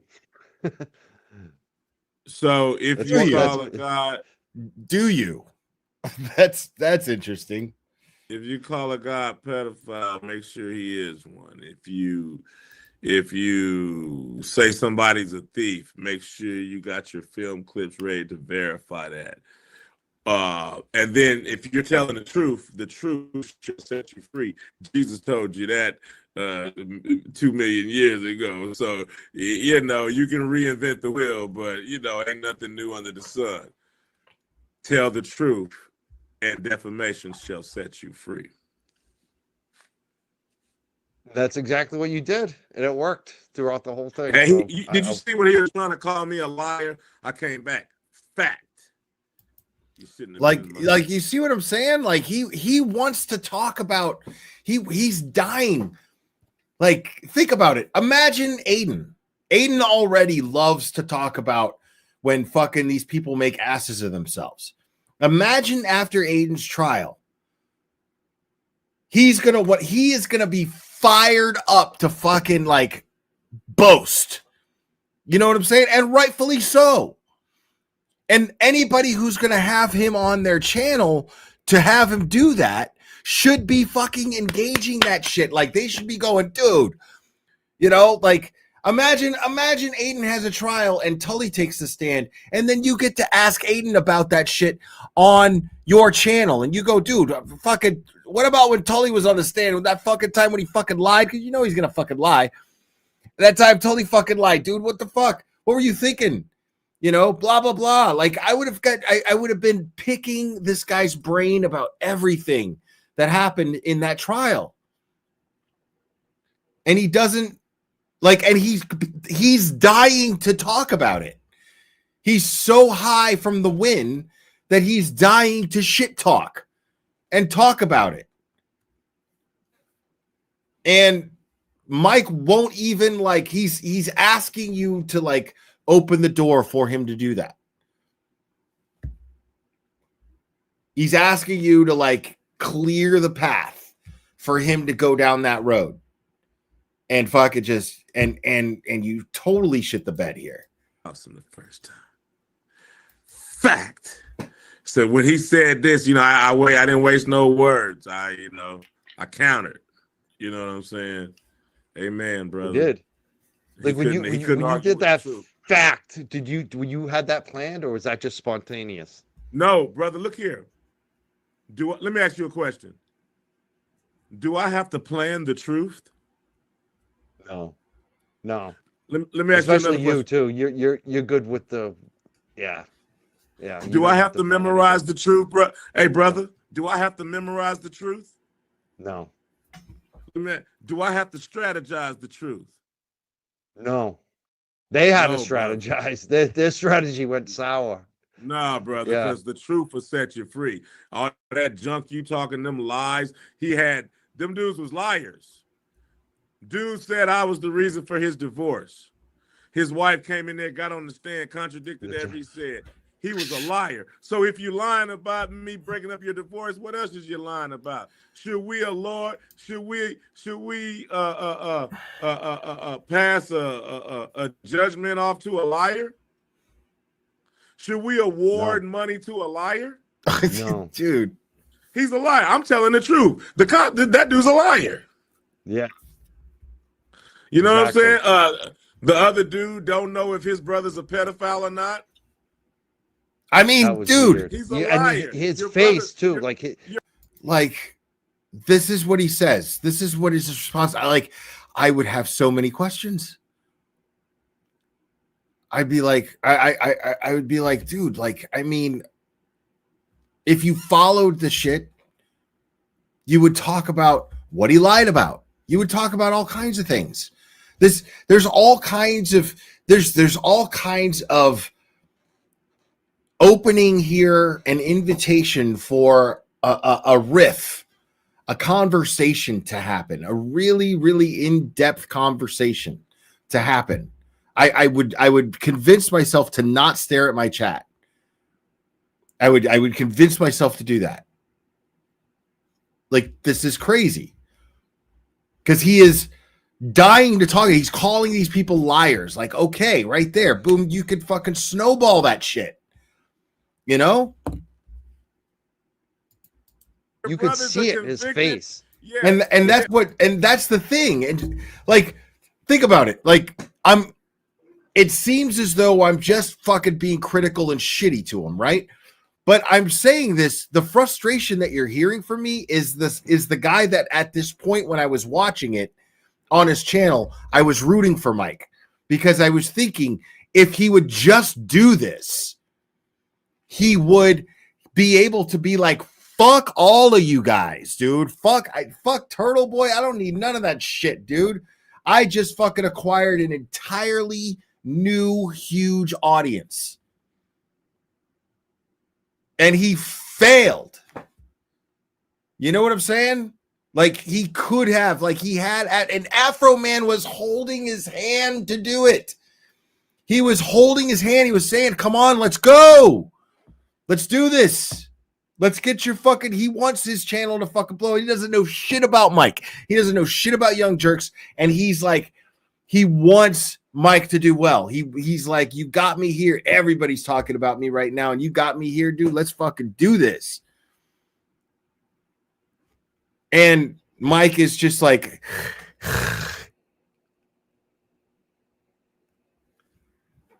dude. Yeah. Brian You could see it. Brian Newland's brother is a convicted pedophile. It's the truth. So, is society gonna take money from a man that's telling the truth and give it to a pedophile and a liar and a thief? This man had to admit He has so much to say. and this is his fault. He had to admit to the whole world that his wife is a convicted felon thief. If he had not sued me, the world wouldn't know his wife was a convicted felon thief. That's Talk the thing, about too. They make two self-inflicted wounds. mistakes. They should have never So come look- in your house, and they Right. should have never sued you. Hey, look here, man. Let me tell you something. When you go in the wrong direction, it's best to turn around as soon as possible, right? That's right. That's right. Great 'Cause advice. You got to Yeah. come all the way back. The further you go, the further you got to turn around and come back. So you know what? When you do wrong, as soon as you realize you're doing wrong, you know what you need to do? You need to eat some humble pie and apologize, because it's a long way back. Let's get a short trip. Hey, brother, I was sorry. I'm sorry. How can I make this right? And people are going to appreciate your effort to make it right. That's why they got erasers on the back of pencils. I don't get mad at people for making mistakes. I get mad at people for not apologizing after they make it. Amen. Praise God. There, I mean, dude, let's fucking, you know.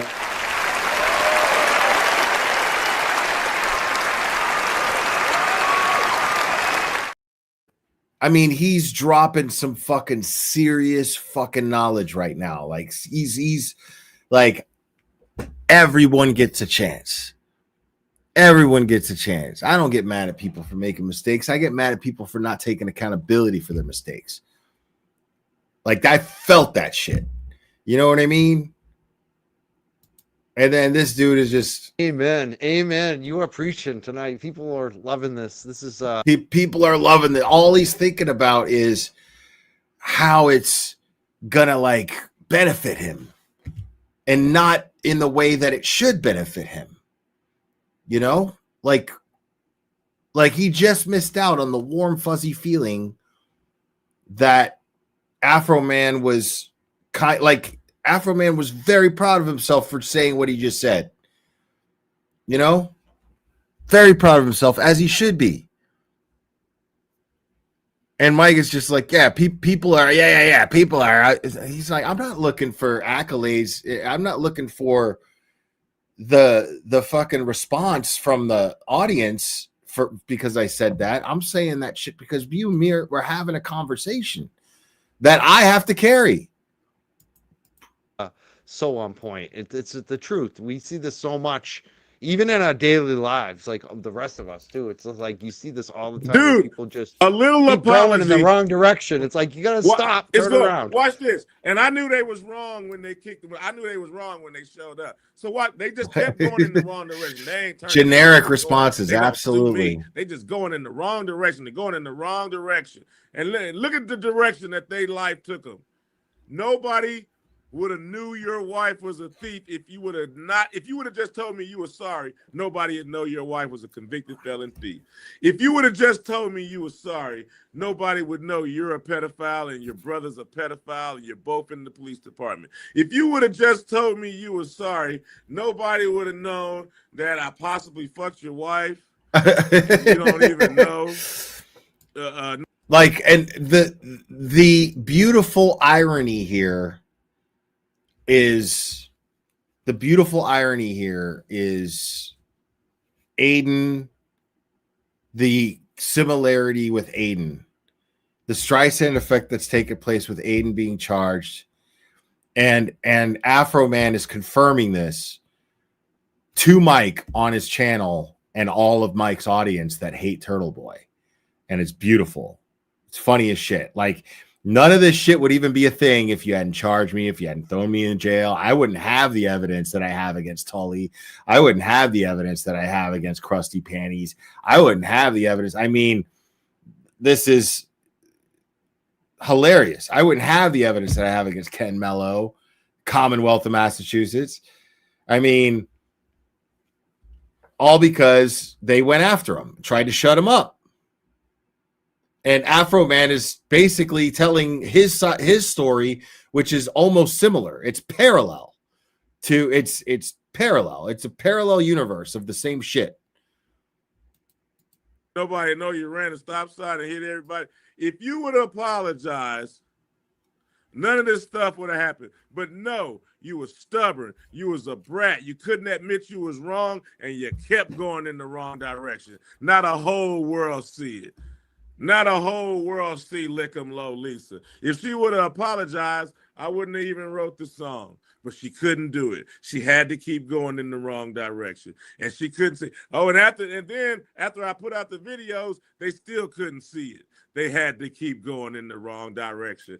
file the lawsuit, draw more attention to the situation, throw that gasoline on that fire, blowing me up, running them numbers back through the roof, and I'll be Right. doggone. I'm back on top of the world with a Jerry curl, and it's effortless. Like Afroman has no idea that he's talking to a guy who just blames the world for his problems. Honestly, has very little sense of accountability.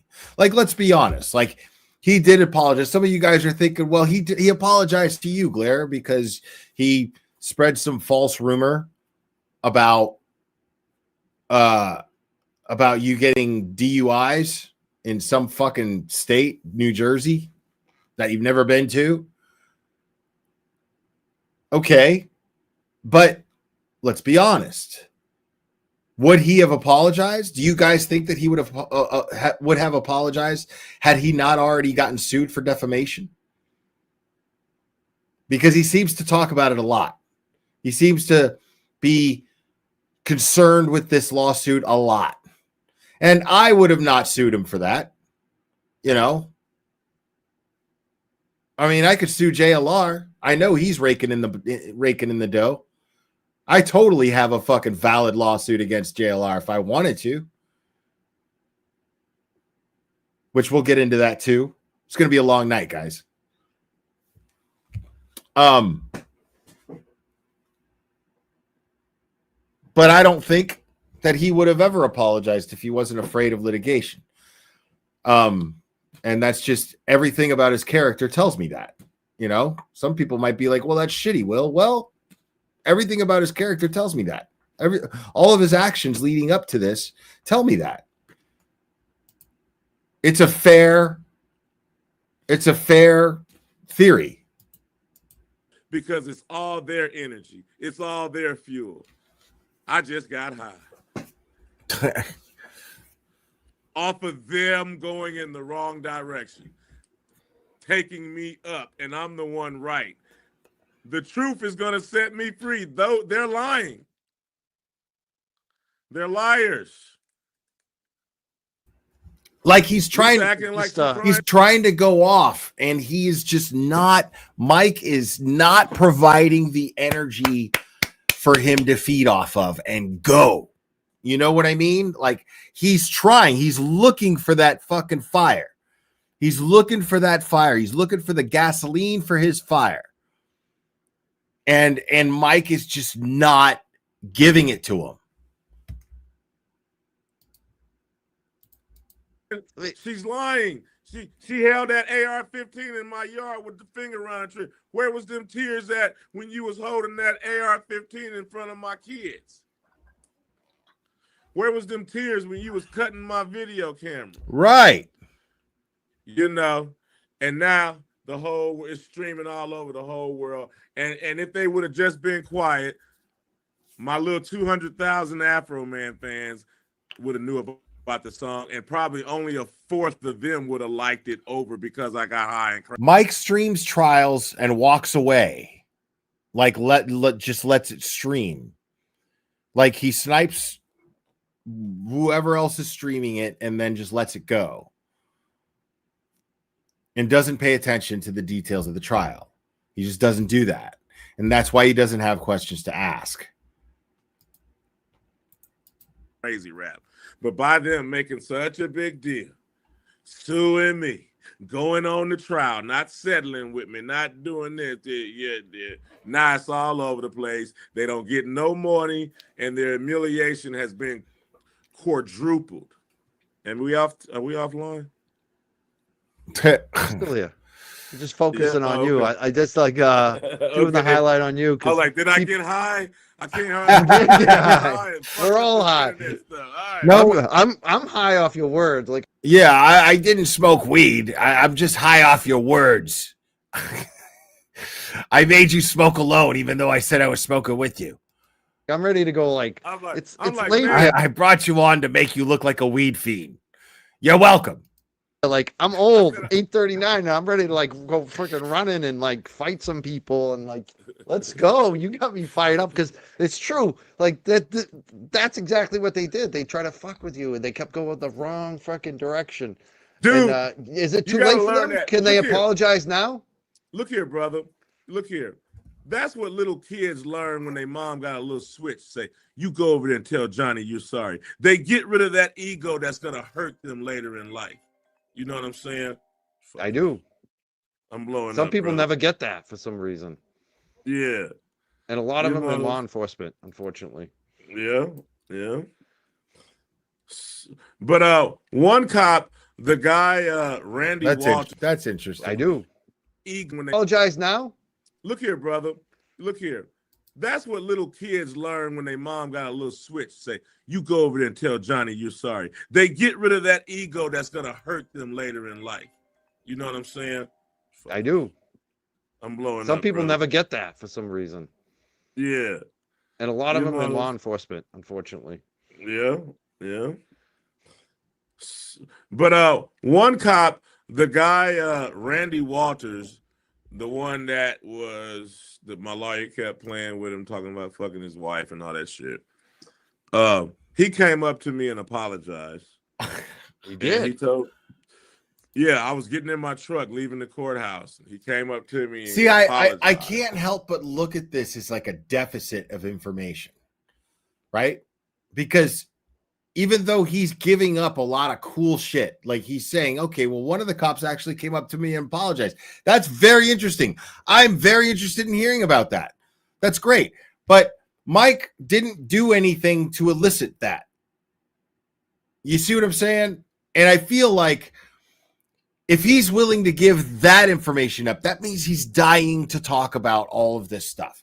That means that who knows what else. So I would be just doing everything I can to just get this guy talking and talking and talking. I would be, because I'm genuinely fired up by hearing him talk. I actually am. So I know that if I was in a conversation with the guy, I know that I would be like, dude, fucking, I can't fucking believe that should happen, dude. And then when this guy fucking said that, like, you know what I mean? I would have been really engaged with him. But there's nothing to draw this out of him. And he wants it. He wants that to happen. He's looking to Mike for that energy to fire him up. It's like, you know, it's and like so I feel like it's absolutely a deficit of information because he's just trying to fill in the blank space. He's trying to fill in the dead air. Afroman is. Because Mike's not doing anything. He's not asking him anything. He's just kind of agreeing with him here and there. But he's dying to like make this show go well for Mike. And it's so like I feel bad for Afroman because now it's the Afroman show and he didn't ask for that. Now he's got to do work. He wants to get right. It's like he, you know, whatever. And I told him he's the guy that I asked if he would put my door back on the hinges. And when I asked him, he waddled his head and he grinned at me. He said, "We're not required to do that." And then he also flipped off my surveillance camera. And he was telling me how he's a Christian, he loves God. And I know we all make mistakes. I'm not trying to make him perfect just because he's a Christian. But I told him this. I said, "Look here, brother. You didn't approach me like a Christian when you kicked down my door. I said, you wasn't a Christian when you was flipping off my cameras. I said, you wasn't a Christian when you laughed at me and told me you're not required to help me put my door back on." I said, "Now listen." I said, "I love you too, brother, and I do forgive you. And if I see you in Walmart, I don't want to fight. Everything's fine." I said, "We can shake hands. We can be all right." I said, "But guess what? I'm singing that song. I'm promoting it. I'm pushing it and I'm selling it. And Right. I said, just know, I don't got to. Because this is about me not shutting up. That's what this is about. Like, I won that right, and I won that right in court. And I'll be goddamned that you apologizing and taking accountability is going to take away from that. I'm sorry, but that is the price that you pay. But I forgive you. I ain't mad at you. We're good. But I've earned the right to play that song, enjoy the spoils of that song. And I did so in a court of law that you dragged me into. Not by my doing. Problem with you, but I'm singing that song. God bless him. I love him. I think I'm a sport. I told God I thought this was a peaceful compromise under the circumstances of the things that they did to me. And it's funny. It's happy. I mean, so his punishment is he got to hear my song for the rest of his life. Accountability. That's what he's got to live with. Hey, brother, and he's free to go. Yep. I don't want nobody to kill him. I don't want nobody to jump on him. I don't want him to burn in hell forever. He just got to hear my song for the rest of his life. And that's it. You know, a man could kill somebody. Amen. A man could kill somebody, right? He can kill somebody, and he could be all chained up in court with shackles and stuff on his ankle, and he can go up to the podium and tell the family that he's sorry, right? But he still got to hop on to prison. You see what I'm saying?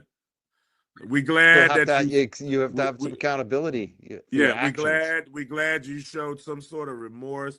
We might knock off a couple of months, I don't know, but you still got to go on to prison. You did take a life. Yeah. So he didn't pay for my door. He did flip me off. I forgive him. I don't want him to go to hell. I ain't mad at him. I'm simply singing the song forever. I love it.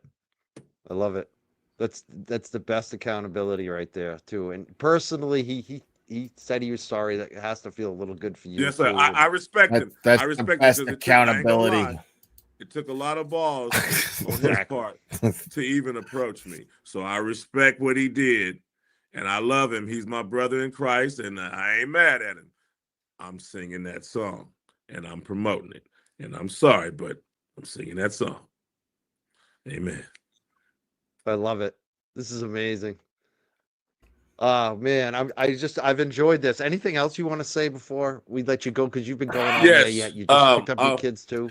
Wow. Yeah. Tell everybody to go to my Instagram, OG Afroman, my Facebook, OG Last question, same as the first question. Afroman. My Facebook is kind of low on followers because they took it a long time ago when I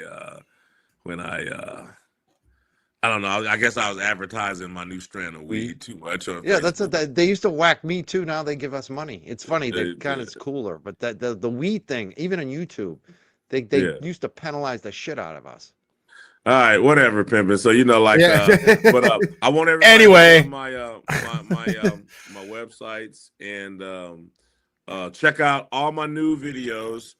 Check out Lick 'em Lowlies. Whatever, pimpin'. Sean Grooming Grooms. Like, this guy just played with fucking Snoop Dogg, dude. You know what I'm saying? Like, he hangs out with Snoop, like, and he's talking to Mike, and he's like being unbelievably cool, like incredibly cool. Like, this guy did not have to, like, I mean, think about it. How many times did we see Turtle Boy during his whore tour on a channel asking fucking stupid fucking questions, doing the same shit Mike's doing right now, and Aiden's just like,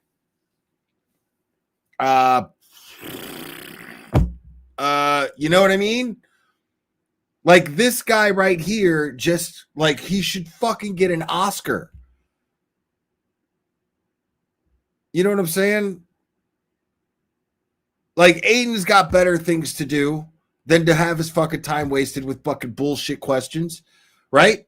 This guy definitely has better things to do than to have his time wasted with stupid fucking bullshit questions than to have to carry this guy's show for him. It's crazy. It's fucking crazy. Like, and he doesn't realize it, but this was incredibly disrespectful for those reasons.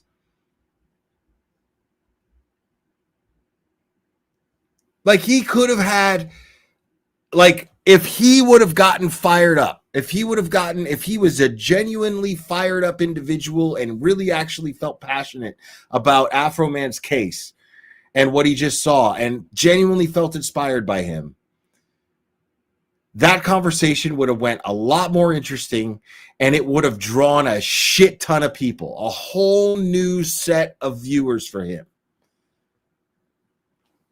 But he's not interested in that. And that's what, this is the thing that these people, they can't get around themselves. You know what I'm saying? I'm all right with him. I forgive the brother. He's all right. But like I said, I'm going to keep singing the song. Check out Randy Walters is a son of a bitch. What else I got? What else I got? What other song I got? Oh, check out the Bataram hymn of the police whistleblower. I gotta check that out. I haven't heard that one yet. Mine, I seen the corruption of the Adel County. Oh, that's the one. That's the Yankee. Yeah.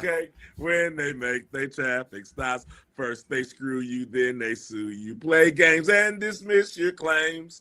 The proof's on the internet. Hey, Afroman.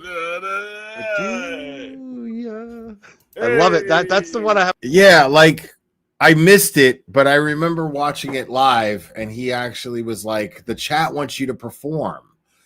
Like, what do you mean perform? Like, he's just sitting there. Like, he's not, what? That's a hell of a fucking thing. This guy's a professional musician. You know what I'm saying? Like, what did you think was going to happen? And here, he's nice enough to just a cappella this thing that he's created that has caused all this fucking shit. Like, this is like, Afroman is like the nicest guy in the world, because I don't think I would have been as nice. No way. I would have been like queued up. I have that one. I would have been like, okay, well, all right, well, listen, I got a few other interviews I got to do, and I really appreciate you having me, blah, blah, blah. I would have done that 15 minutes ago. You know what I mean? Like, Afroman is the nicest guy in the world.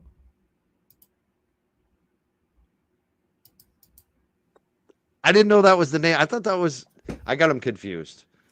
This is the video I have ready to go. This is the one. What was this based on? Because I thought it was Yankee Doodle Dandy, but I think it's a different song. No, that's going to be the Battle Hymn of the Republic. Glory, glory, hallelujah. You know what I'm saying? Right. But the official title is the Battle Hymn of the Republic. I love it. This is my favorite one when you're marching. Yeah, boy. You know, I know that we got the Star Spangled Banner and God Bless America. We got these American songs, right? The Star Spangled Banner, God Bless America. This land is my land. They got these American songs, but I don't think nothing brings up the true American warrior like the Battle Hymn of the Republic. Mine eyes have seen the glory of the. Hey. I mean, yeah. This dude is a fucking patriot, dude. This dude is a fucking patriot. Like, to the core. You know what I'm saying? Yeah, brother. So it was time to go to war, man. All I had was the truth, brother. So I was facing my fears. Yankee Doodle Private. You know what I'm saying? Mike Private. The Republican. So that's why I call it the Battle Ram. The official song is called the Battle Hymn of the Republic. I call mine the Battle Ram Hymn of the Republic. Hell yeah. The African American remix of that song. Hey, hey! They ram down your door. Yeah, right. The Battle Ram hymn of the police whistle. Yeah, here they come. Boom, hey, boom. I'm just impressed with the title of that song. I'm like, I I think I love should get a. Hey, fuck the lyrics. I think I should just get a Grammy for just the title of the song. The Better Totally. Him at the Police Whistleblower. Are you gonna get a Grammy now? Are we? Is there a campaign? Can we help you get a Grammy for this? Because Yes, and you help performed me it just out. now. Help me out. Help me out. However you get it, however you vote, man. I got nominated one time, but I don't know how. I guess I just got high. Maybe I need to get high again. I get nominated again. But Nobody ever. let's get this Grammy. Let's celebrate this freedom of speech. This is America needs something to feel good about right now. You know, None of the most respectable artists ever give a fuck about their Grammys, dude. They don't care. They don't give a shit. and with all the you know what I'm saying, the different things going on, we need something that we can come together on. And right now, it looks like we can come together on freedom of speech.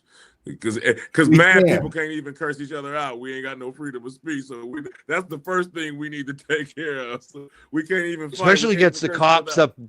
Yeah, bust down your door over 2 joints that are legal. Like, come on, Dude, come on, man. Look, that's not even what that was about. Okay. That was like here he's inviting Mike into a conversation about how freedom of speech just in our everyday interactions is important. Like it's getting to the point to where you can't even cuss somebody out who you get mad at. What the fuck is wrong? Why can't you fucking do that? Like, I'd rather you cuss me out than get all passive aggressive. I can't stand passive aggression. I'm already having a conversation with Afroman right now that would have been worthwhile in listening to with him and got him fired up and talking about just, like, I don't have the patience, blah, blah, blah. It would have been, dude, you know what I'm saying? I would have totally just went for a whole Bill Maher kind of fucking exchange. You know, like, and he's trying to go for that. Afroman is trying to make it as comfortable and easygoing for him as he can. And Mike is just not taking the bait. like God, I'm so happy that you came on tonight. I want to thank you so much, Afroman. I hope you have a great rest of your night and week, and we'll be looking for you. And like I said, we're going to be linking all your social media, OG Afroman on Twitter and everywhere else in the chat. The ladies are in the chat linking you up. So how many? You got 1 million. You got 1 million followers on one of the accounts you were looking for this week, right? I think it was YouTube, possibly. Yes. Yeah. That trial ran it on up, man. That dude was reading up those numbers. Hey, he was reading my numbers while it was streaming live, and boy, I don't know what he did that for. Like, woo! I almost dropped my phone, man. I thought, like for using other songs and writing parody lyrics over it. I don't know, kind of like how this guy did. I mean, and now for some reason, it's the greatest thing in the world. When Jimmy does it, it's bad. When Afroman does it, it's good, according to Mike. Creepy, man. I ain't never seen it, dude. It took me like 2-3 years to get up 1,000 followers, dude. Like, what? It was starting to hurt my feelings. Like, and he's relating to him as a YouTuber, as a content creator. He's relating to him. He's trying to he knows what it's like. He's trying to help Mike. You know, like Afroman is clearly coming from a place of fuck yeah, man. I want to do the YouTubers, man. Those are the people I want to talk to. I want to talk to the people who are just building themselves up, man. You know, that's that's the essence of Afroman that I'm getting and that I love, right? And this is again, this is a whole spark for another conversation. I just kept singing because I like to sing. You know, we didn't have Instagram in the 80s, you know, so fuck Instagram, you know, but damn, homie, after the trial, you know, before the trial, the whole thing, just all the attention it was getting, running them numbers up, man. I'm seeing numbers I ain't never seen on social media. You know, I'm used to, people love me, but, you know, they don't love me. You know, it's hard to get them to do that little internet participation thing that make my page just look good and everything. But yeah, brother, it's Killing jumping it. off You're right killing now. it. Like, it seems like Afroman doesn't even know how much money he can actually make from having 1 million subscribers on YouTube. Like, he's about to find out. Like, by now he knows. You know what I'm saying? But in this conversation, it seems almost as if he doesn't. Like, it's secondary. It's like, whatever. Yeah. Like, the royalties that he gets from Cause I Got High, God knows how much he's getting from that. And he's putting all this stuff on social media. I'm sure he's monetized, but he's now probably like, holy shit. 697 now on Instagram. 697. Keep moving Man, up. and that's all. It was 500 and something last night, and it was 219 before the trial, before the whole little trial thing. It was I had 200,000. I had 200,000. I had 219,000. Oh, for sure. For sure. Before the trial, and it's like 6 something right now. I can't explain this. Yeah. Yeah. He could be charging money for these YouTube interviews as well. He could absolutely be charging money for this. I mean, I do have a comment here who's criticizing me, saying I should have asked more informative questions, probing questions about the raid. Is there anything else you want to say about the raid?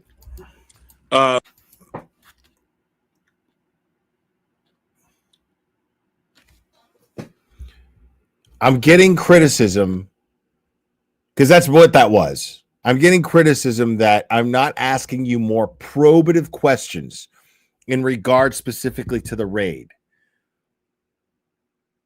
Is there anything you want to talk about? Like, you just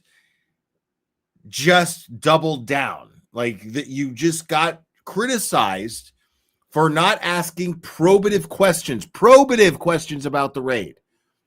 Probative. Okay? And you went with the most general fucking question. Anything you want to say about it? Whatever.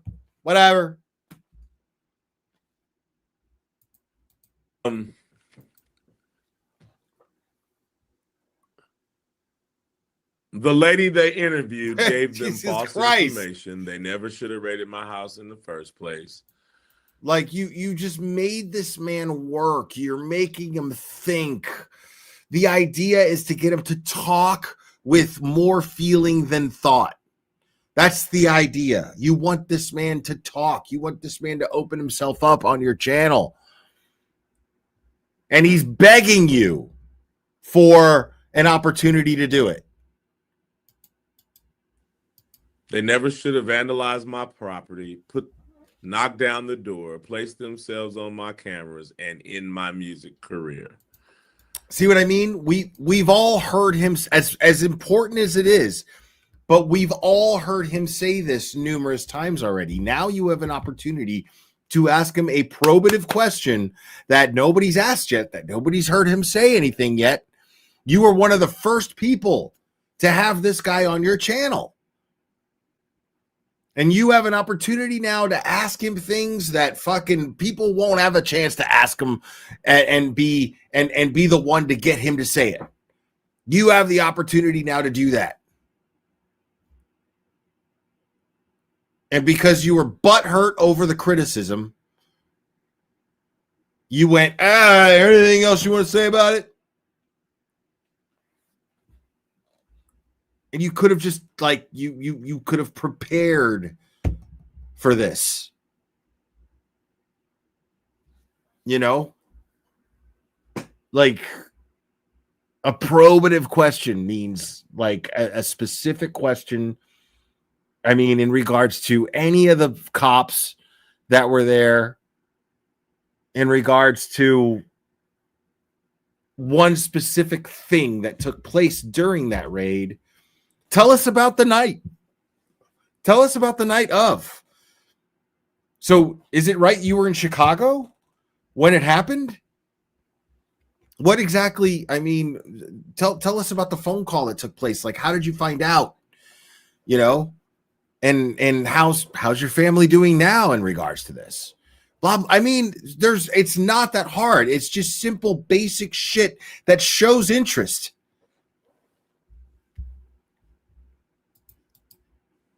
I was a sport. I cleaned up their mess. I wrote songs about them to pay for the damages.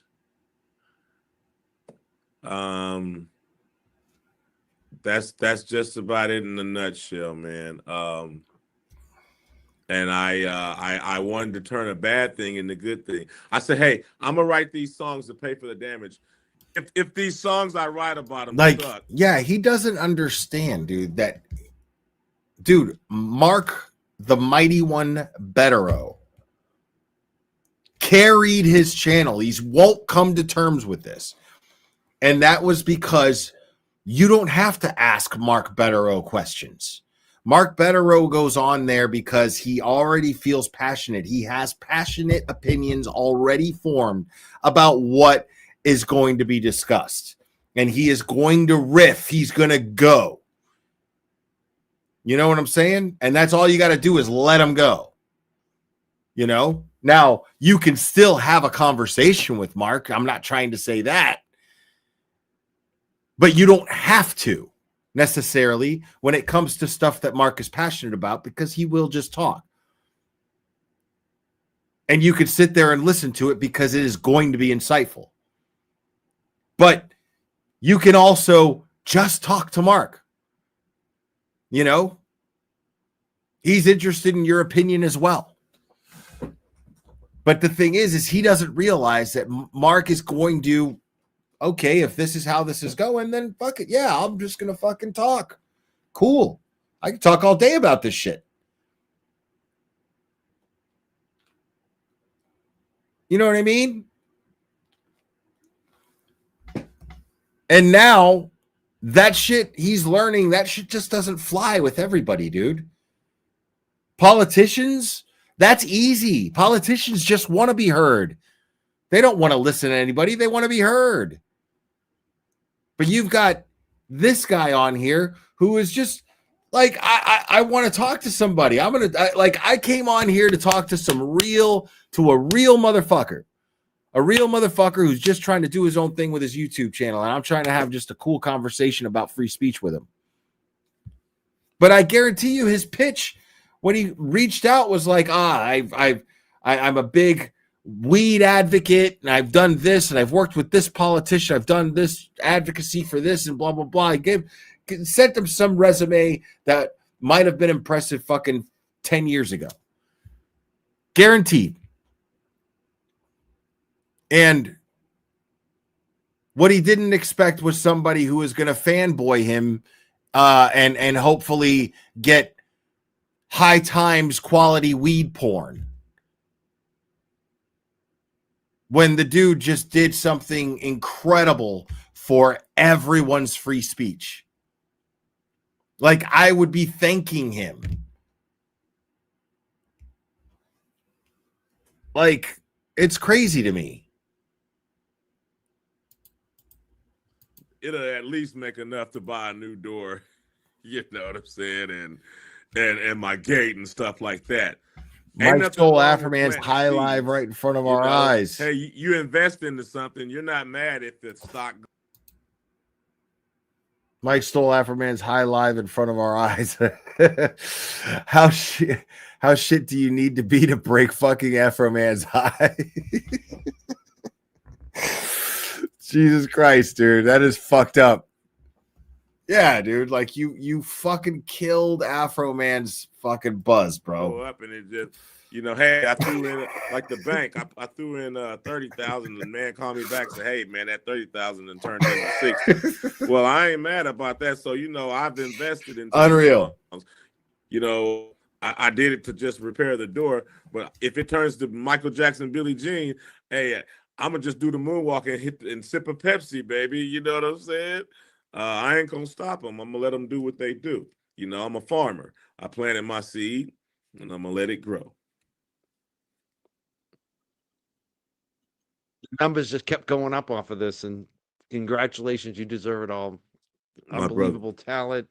Like I said, Battle Hymn of the Republic. We're gonna play Battle Ram of the Republic. I'm looking forward to playing this. Hey, yeah, okay, yeah. Bataram him of the police whistleblower. Because, like, like it said, I was trying to get as close to it, but I wanted to stay relevant to myself. You know what I'm saying? So I was trying to do two things: get relevant to the Bataram, the battle hymn of the Republic, and then think about what I had going on. So the battle hymn of the Republic, that was like a country fighting, whatever.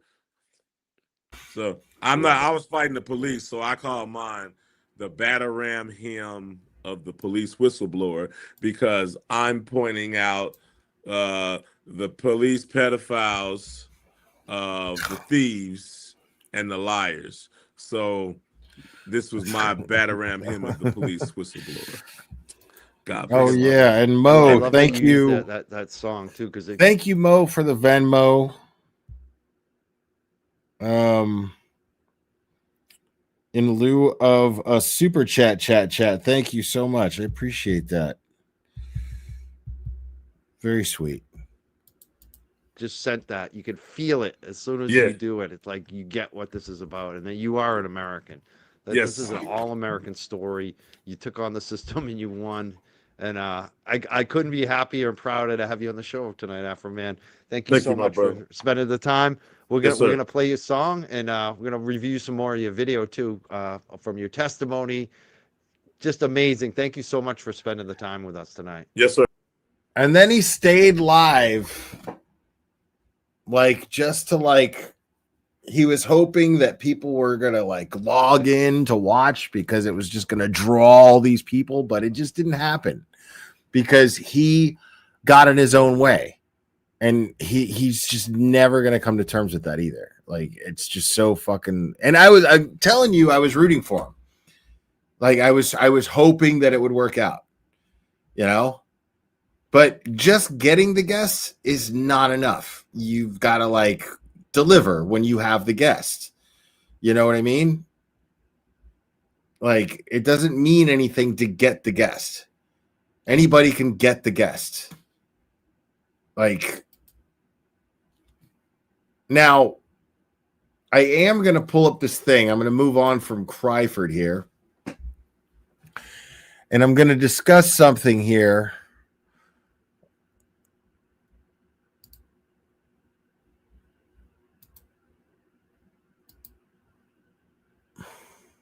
Oh shit! ABC canceled The Bachelorette after the wow. Okay.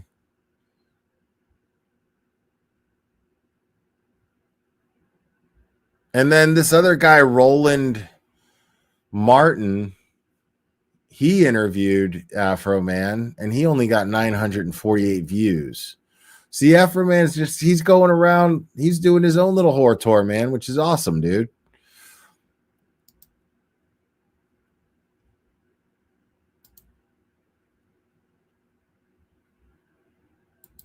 Now,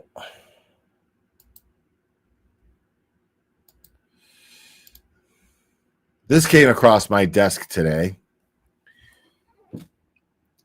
Now, you guys might all know this gentleman. This handsome gentleman here.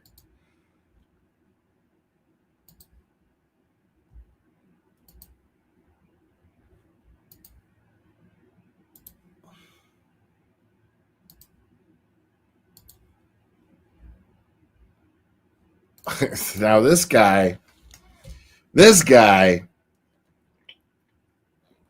I have my history with this guy. Turtle Boy now has his. And people have been praising this guy because he drives out to, for the what's her face. And I can guarantee you there's misinformation happening from him, Nancy Guthrie. And I guarantee you it's just a lot of misinformation. And this is a guy who has spread lies about me. You remember when Cryford spread the rumor about my DUIs that I supposedly got? Guess where that came from? This guy. He posted it on Twitter. He didn't like that I was talking about him. And so he posted crazy shit about members of my family. Total lies. Crazy shit. And so this guy now and all that woman beater stuff came from this guy. So it's interesting because what I've got here is a legal document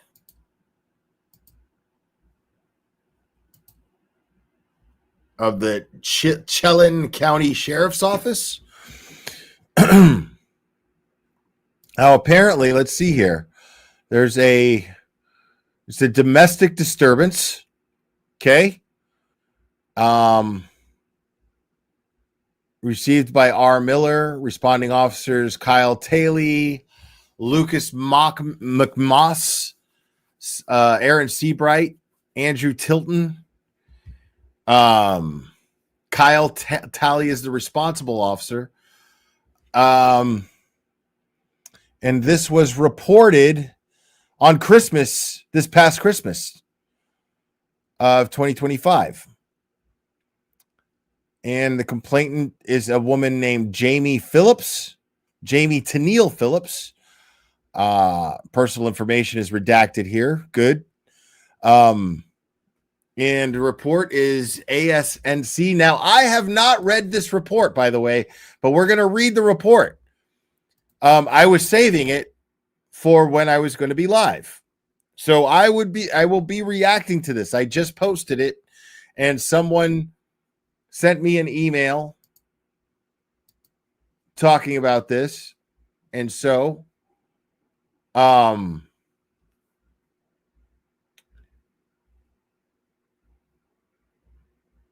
right here it says reported ASNC assault not classified, additional offense ASNC assault, no weapon, aggravated injury, harassment, and interfering with a domestic violence report. Interesting. Received by a 911 call. And let's see. 9 a.m. looks like. I guess if they're using military time, 9 a.m., 9:18 a.m., 49 seconds between 9:18 a.m. and 9:23 a.m. on Christmas Day. So little kids all over the world are opening up their presents at that very moment, and this woman is calling 911 on JLR. That's interesting.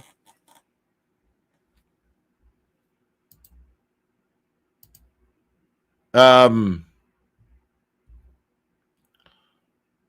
victim is Jamie Phillips, and she is the complainant, and the suspect, in all caps, is Jonathan Lee Bitches. Jonathan Lee Riches. 2025 Jeep Compass vehicle. Domestic disturbance. Teletype X reference. Now, let's read this narrative, shall we? Because I have not read this yet. Now, for those of you who don't know, JLR is a very, very popular YouTuber nowadays. And he's also, I have gone over his video that Deets on the Streets made several times. I've posted it several times. This guy he's basically a troll. Like if you go to his, he has a Wikipedia. His Wikipedia is out of control. This is a guy he's on federal time for fraud. And he sued. He filed just a bunch of insane frivolous lawsuits to the point to where he's now he's never allowed to file a lawsuit again. He's lost his right to file a lawsuit because he filed lawsuits against fucking Nostradamus, Mount Everest, inanimate objects, and fictional people and people from history. And yes, the Deets on the Streets video is a must watch. It will really, truly educate you on Jonathan Lee Riches. As a matter of fact, I will find it and post the link in the chat so you guys can have it in your history. And put it on your queue or whatever.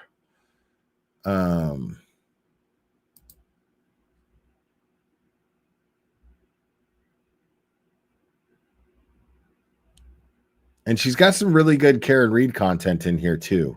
She's the one who told me about the Karen Reed case. And she's the one who told me to read the documents. Thanks to Sleuthy Goosey, I was able to do that.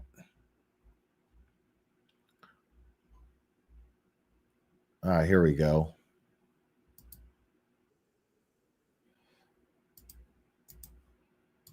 All right, so here's the link to Dietz's video on Jonathan Lee Riches.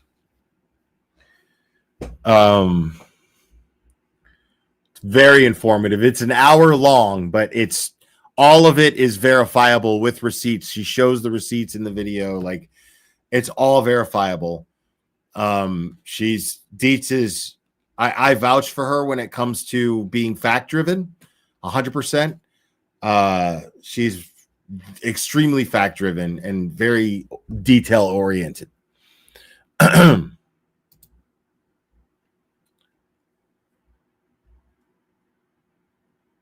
Yeah, starving himself in jail. Like, yeah, this guy he's a professional troll. He's a professional troll.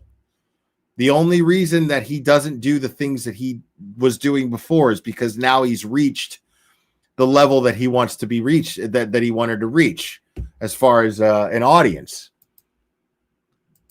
So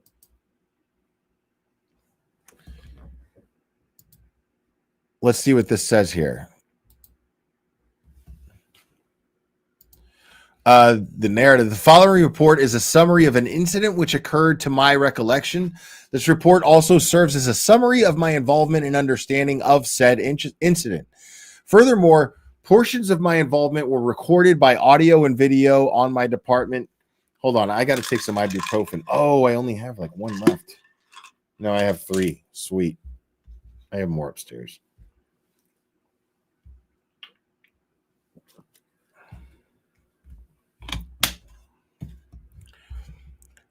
Furthermore, portions of my involvement were recorded by audio and video on my department issued Axon body-worn camera. Oh, I want to see that shit.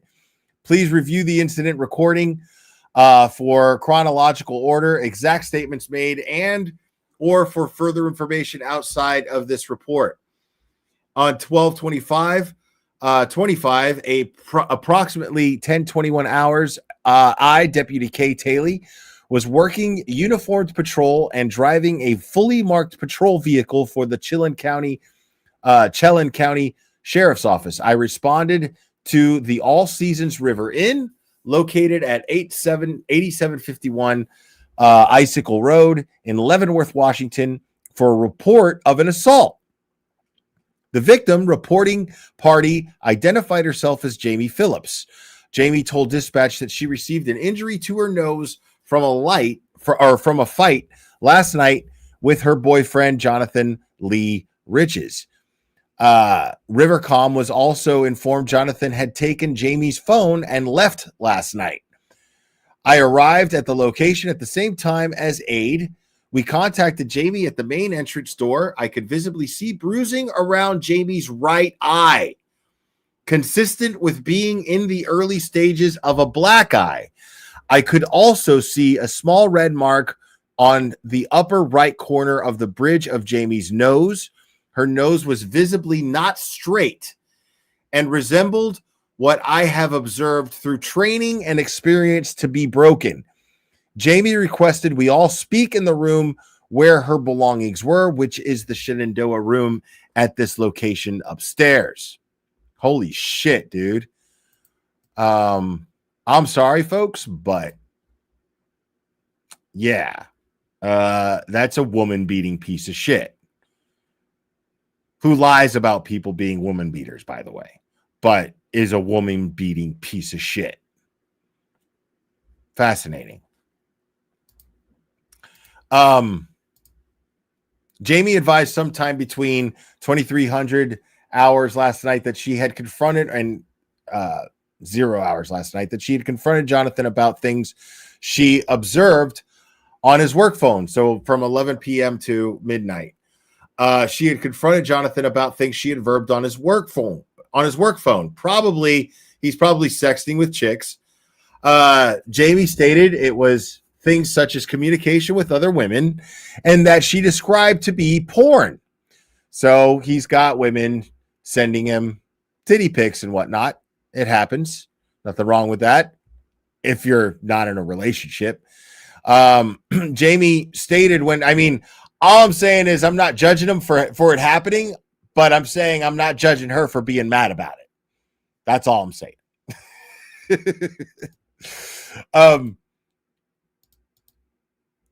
Jamie stated when she addressed this with Jonathan, he became enraged and struck her with a closed fist multiple times on the side of her head, her nose, and her ribs. Jamie stated she grabbed her phone and began to dial 911 for help. But Jonathan saw her doing this, took her phone from her, and said, "I will fucking kill you." I asked Jamie if she believed this threat to be true. She stated she believed he would assault, but she stated she believed he would kill her. I skipped a line. I'm sorry. I'm going to read that again because it's important. Jamie stated that she grabbed her phone and began to dial 911 for help, but Jonatalia, saw her doing this, took her phone from her and said, quote, "I will fucking kill you," end quote. I asked Jamie if she believed this threat to be true, and she stated she believed he would kill her.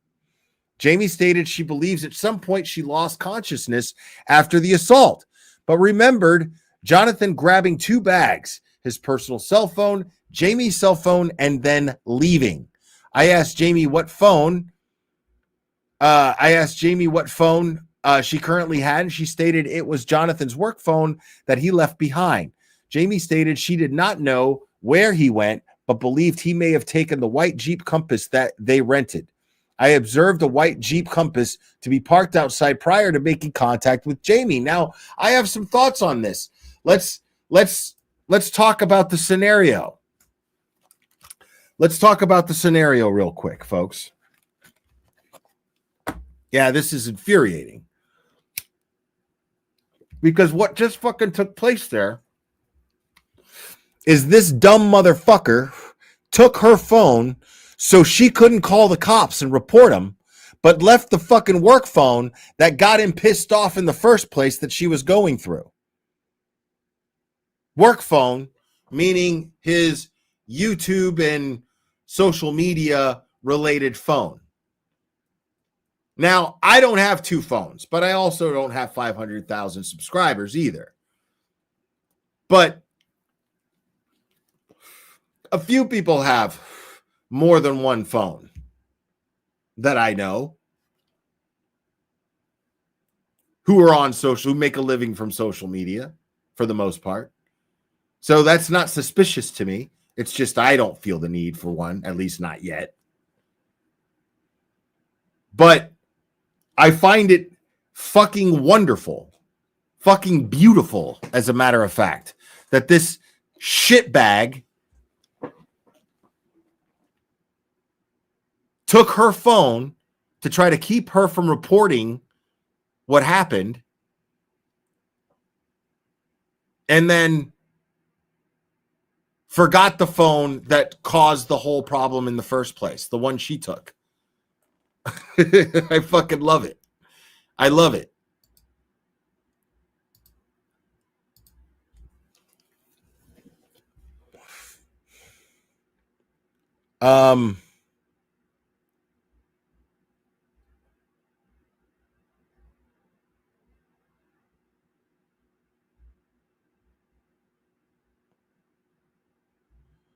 Let me see. I think I lost my place here.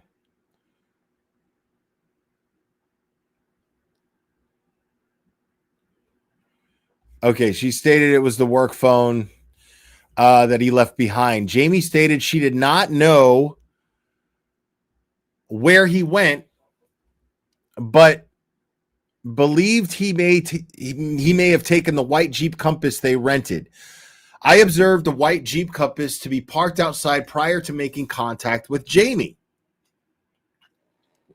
I asked Jamie if she would be willing to have her injuries photographed for documentation. Jamie agreed. Due to most of the medics on scene and myself to be male, and one of the areas of injury requiring Jamie to lift her shirt, I asked the female medic if she would be willing to take photos of Jamie's injuries with my department-issued cell phone in the bathroom of a hotel room, to which she agreed and completed. These photos will be uploaded for evidence. Upon completion of documenting the injuries, Jamie was transported to the Cascade Medical Center for evaluation. Okay, first of all, I have to say that I love how thorough this cop is with this report, because he knows and he understands that this report is evidence, that this report is going to be submitted into evidence in a courtroom, most likely. He has to assume this when he writes this report. So it has to be as detailed as possible. Like the fact that he's pointing out that he asked a female officer to photograph her. That is very important to put in the report. This is how a thorough report is done by an honest cop. Okay? Take note, people, because we're not even done with the report yet.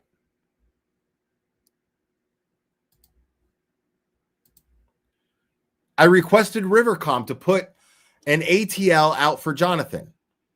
I responded to the Cascade Medical Center and met with Jamie in emergency room number 3. I asked Jamie if she would be willing to complete a medical release form for documentation of injuries received from the assault. Jamie agreed, and a medical release form was completed, signed, and provided to the medical facility staff. Jamie stated Jonathan had been texting the work phone knowing he left it behind. He told Jamie he was 100 miles away from her and in the middle of nowhere. Jamie could not confirm the Jeep Compass still parked at the hotel was their rental, but due to it being the only one there and all the other guest vehicles accounted for, this was most likely the vehicle. Jamie believed Jonathan to be most likely still in the area, and their flight leaves tomorrow, which would require them to travel back to Seattle and return the vehicle to SeaTac where it was rented. It was also advised by Jamie that in August of this year, she was on a work trip with Jonathan in Charlotte. This is when she first found out about his infidelity and porn issues. She stated she confronted him and he attacked her in the hotel they were staying at. Jamie stated it was similar to this. He assaulted her violently and then took their rental car and drove back to Florida, where they live. Jamie stated there is a long history of Jonathan assaulting her in the almost 3-year dating relationship. She stated she knows she should have left many times before this, but hasn't. Jamie stated Jonathan needs to be held accountable for what he did. Good for you, Jamie. After Jamie was discharged from Cascade Medical Center, I was provided a copy of the medical documents for this visit, and I provided Jamie with a courtesy ride back to her hotel. Deputy McComas and I searched the room prior to Jamie going back into it. The on-site manager was contacted, who changed the security code combinations for the front door and for the room Jamie is staying in. It should be noted that the white Jeep Compass bearing Washington registration, blah, blah, blah, blah, blah, that was observed earlier is confirmed to be another guest rental vehicle and was not involved. It should be noted that the white Jeep Compass, I already read that. On 12/26/25, Boxing Day, I received a text message from Jamie on my department-issued cell phone that she canceled her original flight and booked a flight with a different airline and boarded without issue. On 12/27, I received a text message from Jamie on my department-issued cell phone that she was finally able to track Jonathan's location. He was traveling through North Dakota. It was not known at this time if he is driving back to Florida or to a different location.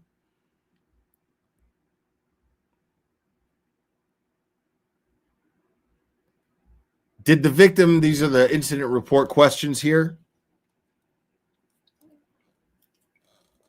Did the victim indicate possession of their firearms in the home? No. Did law enforcement request consent to take temporary custody of them? No. Was consent? Okay, that's all firearm related. Doesn't apply. Was the domestic violence arrest in an assault or order violation? Assault. If yes, answer the following. Was criminal history checked for prior convictions? Yes. Was copy of protection order attached to report? No. Was a medical information release signed by the victim? Yes. Number of premise entered, burglary, forced entry burglary? Yes, no. Bias motivation. Jonathan Lee Riches, offender suspected of using I don't know what that means. Type of criminal activity, weapon force used. Yes, blah blah blah blah blah. Victim for each victim. Blah blah blah blah blah. Drug violations. Type of drug, quantity, value, grams, felony, assault, homicide. Wait, I don't see anything about drugs here, so I'm going to assume that's just a typical thing in the report. Assault and second degree domestic violence booked no. Charge harassment, threats to kill, domestic violence no. Charge interfering with the reporting of domestic violence. So he wasn't booked on any of these. So he's wanted on these, I guess, or he just hasn't been indicted, or I don't know what, but he's been charged. So I'm assuming that he's going to have a court date at some point, but he hasn't been booked. I don't know how that works.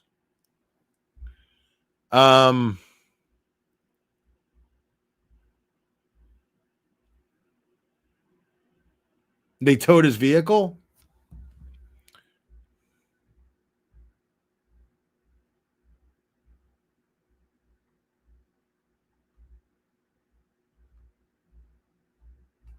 Okay, so that's it. So, I mean, here's the thing.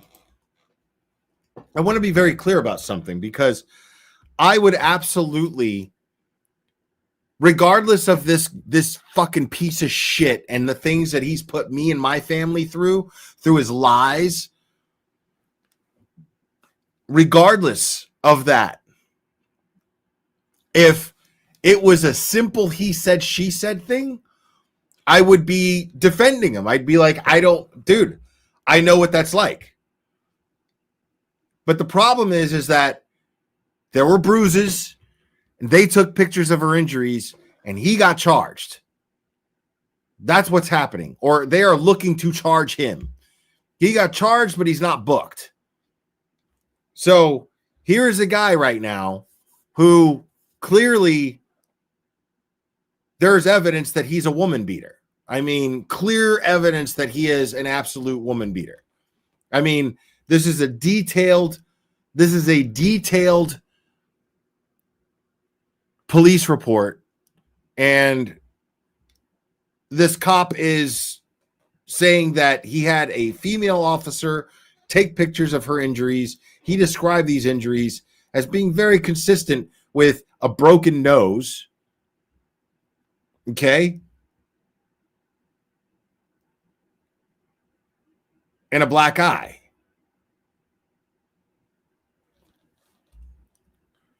Okay, so that's an arrest warrant. Thank you so much. I'm not sure if but yeah, that's what I'm taking that as.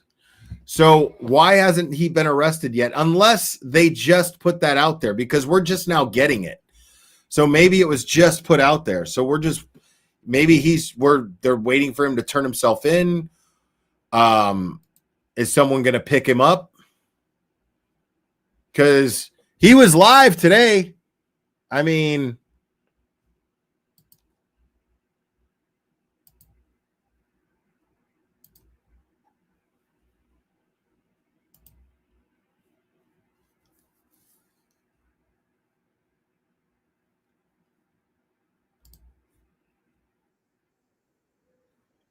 I mean, this is today. Discussion, folks. Day 47. Where is Nancy Guthrie? This is Still live not found. today. What the heck is going on? I just spoke to a neighbor last night. Some interesting things I want to share. This has gone on too long, folks. We're talking about 47 days since this crazy case happened. Look, I got the house. Like, he's home. He's home. So why hasn't anyone picked him up? And like, is the charge strong enough to like extradite him back to Washington? Like, is he going to have to face these charges in Washington? Like, does he get to just be in Florida and chill after beating the shit out of his girlfriend because she found out he was cheating on her? Like, is that what's going on here? In the backdrop. Boom.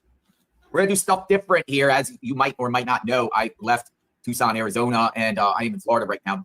And I'll tell you, this is getting crazy. It looks like the FBI and authorities are back in the neighborhood and particularly interested in a house that is down the street from Nancy's, right on the corner of Camino Maribel and Camino Escalante. There's a home. I mean, this guy is sitting here like just putting on this act like it's all good. Like this shit, like he didn't fucking beat the shit out of his girlfriend on Christmas.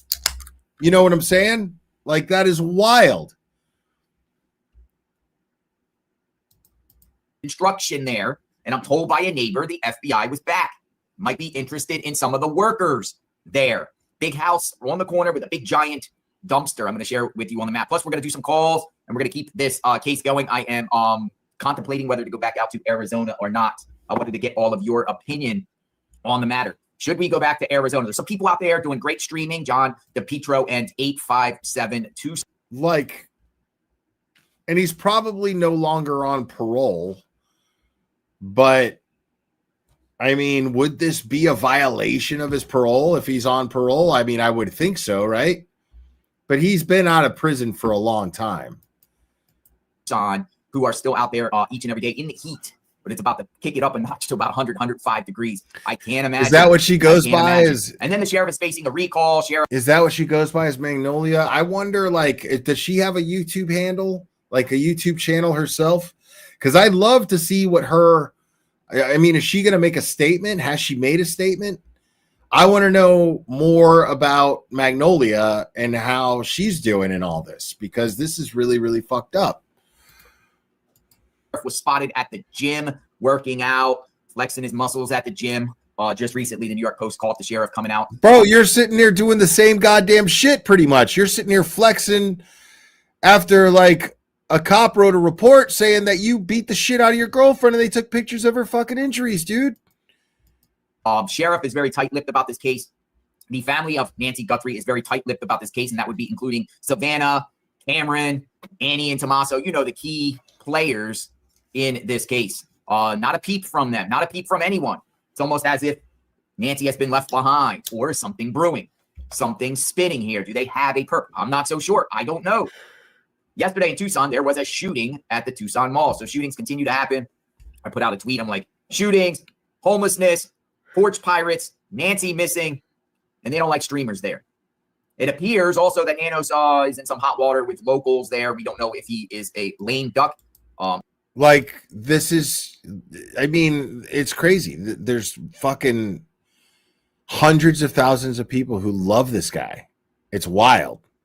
They love him. And all he's done is fish for ways to get the kind of attention that he's getting now. And he's done so in the most horrific fucking ways that you can think of.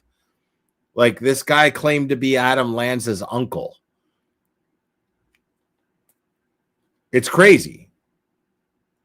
And like started forwarding his mail over to Adam Lanza's uncle's house or something like that, or had Adam Lanza's mail forwarded to his house or some shit. It was something crazy.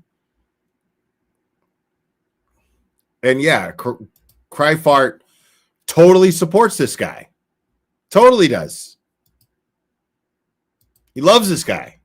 Or sitting duck. It looks like they're coming for him. Some of the locals there have had enough and are trying to get rid of Sheriff Nano. So that will be interesting too.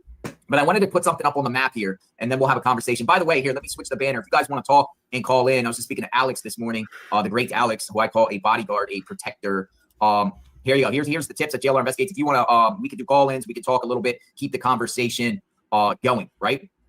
We're going to keep the conversation going. But there's some interesting things. I do want to share with you a map, because I'm going to show you specifically where this neighbor told me the FBI was back. And it was right here, right? So this is Nancy Guthrie's home. And you know the home right there.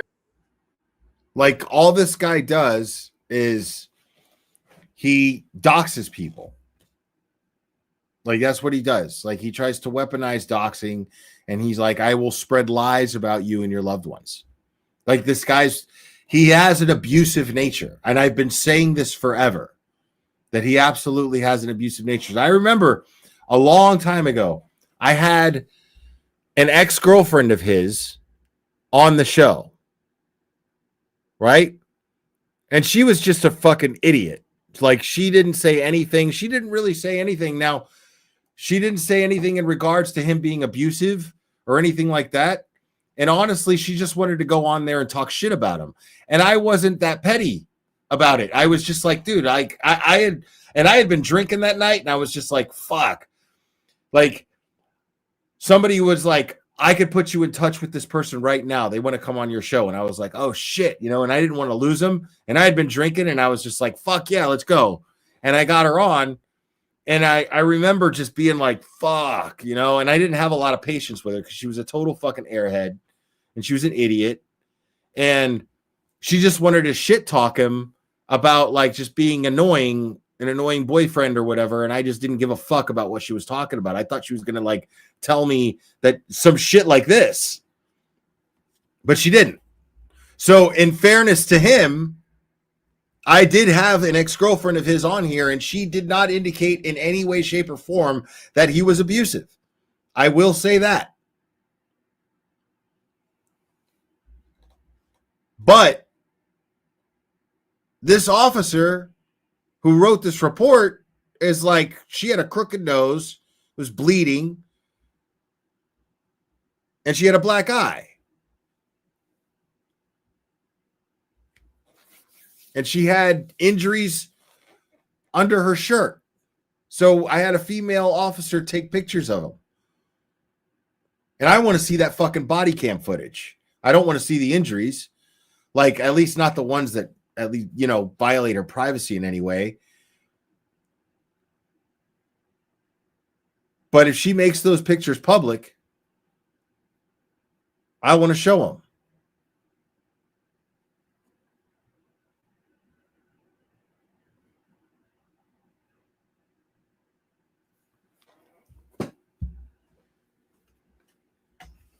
Now, I wonder if these people will defend him now. I wonder if all these people who are kissing his ass because of how many fucking subscribers he had, instead of paying attention to reasons why this guy is an absolute piece of shit that I've been saying for God knows how fucking long. I don't know how fucking loud I have to talk about how this guy is a fucking fraud and a piece of shit and a lying sack of fucking monkey shit on top of that. I don't know how many times I've had to say it.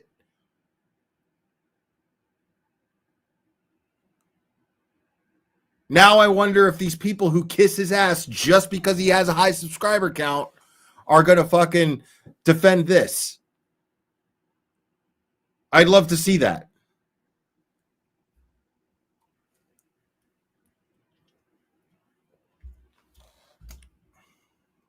I haven't heard from Plunder in forever. I'm not the biggest fan of Plunder, though.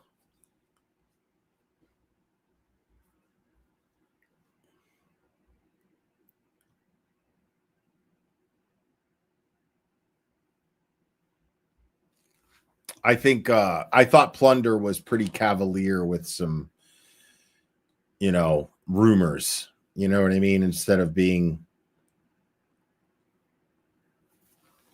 Plunder is cagey. I don't know who that is. Never heard of KG.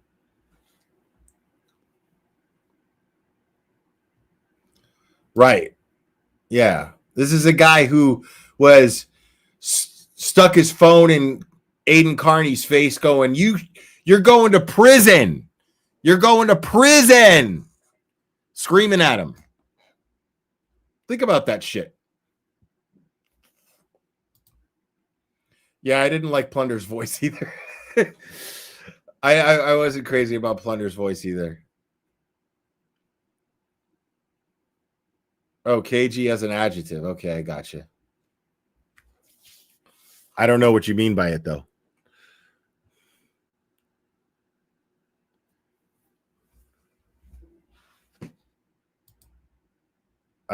Rich is actually. Jesus Christ, man. Like, I don't know what it's gonna take to get people to fucking listen to me, dude. You know what I'm saying? Like, I don't get what it's gonna take.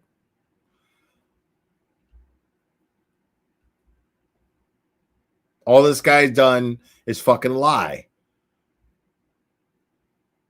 And this guy is publicly a piece of shit. And now, like, I mean, and like he has the audacity to sit up there and do what he does, knowing that this shit is out there now. I wonder, is anybody else going to talk about it? Am I going to have to make this petty stream public? I wonder, is anybody gonna discuss this fucking very telling and very disturbing police report, warrant for his arrest, this accusation of domestic violence? Is that going to happen? Are people going to hold him accountable? Because they were real quick to jump on his bandwagons when he tells lies about people and go, oh my gosh. But when the truth is out here about this guy, or at least the most credible of allegations comes out about this guy, way more credible than any of the allegations he makes of other people.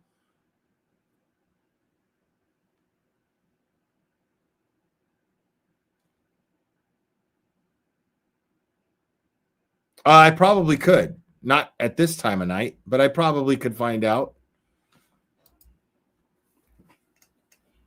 Yeah, I'll do a follow-up. I'll do a follow-up stream on this tomorrow. I'll do a follow-up stream on this tomorrow. Because fuck it. Yeah, I'll just do it. Fuck it.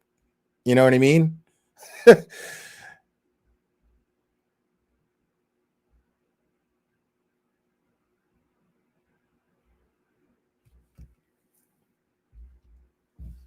I mean, right. These guys have no fucking principles. They just fucking like to act like they do because it gains them favor with an audience, but they don't have any fucking principles. They don't have any fucking integrity. You know? Like, yeah, so let's ignore the blatant piece of shit that Jonathan Lee Riches has been this entire time. But let's go ahead and just throw baseless accusations at Ray from Dallas, who has no criminal record whatsoever, is a family man, and is respected in the local boxing community where he lives. And let's just fucking platform some fucking violent convicted criminal with his fucking crazy accusations. But, you know, since JLR has fucking 500,000 subscribers, let's kiss his ass and ignore the fucking years of him being an absolute piece of shit, not taking any real accountability for it whatsoever.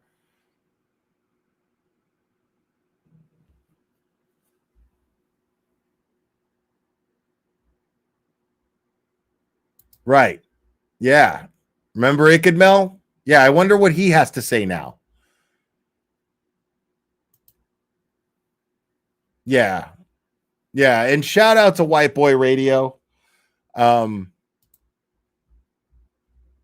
He calls out Dolly Vision a lot these days, and it's really funny. So I drop a comment here and there once in a while on White Boy Lockdown Radio. I used to make fun of him. This This thing right here is actually him. I superimposed his face. Oh, I took it down to make room. I don't have it anymore. Okay, never mind. But I had a little clip that I used that was actually White Boy's face, but I took it down.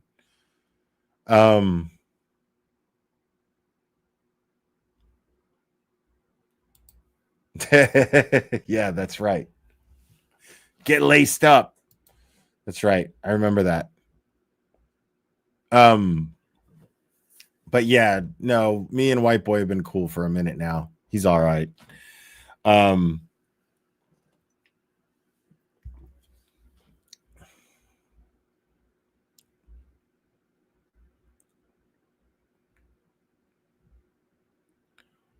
Yeah, like it's mind-blowing to me, dude. Like all you have to do is just pay attention to people's fucking actions and their character. You know what I mean? Like nobody wants to make decisions based on that. Like the fact is that like if you're hating somebody because like what it does is it proves that the people who support pieces of shit are pieces of shit. You know what I mean? That's what it just boils down to that.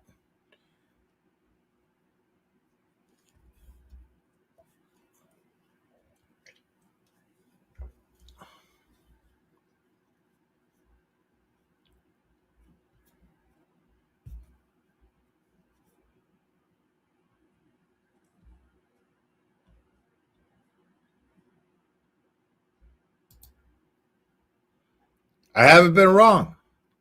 Calamity Jade has been a member for like 5 fucking years, bro. Like,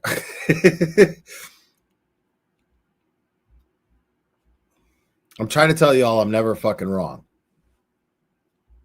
Nobody wants to listen. It's not true. No, you guys are pretty awesome.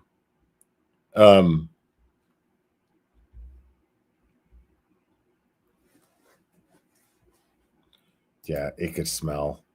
But the thing is like I give everybody the benefit of the doubt at first. You know what I'm saying? Like I liked Camille at first.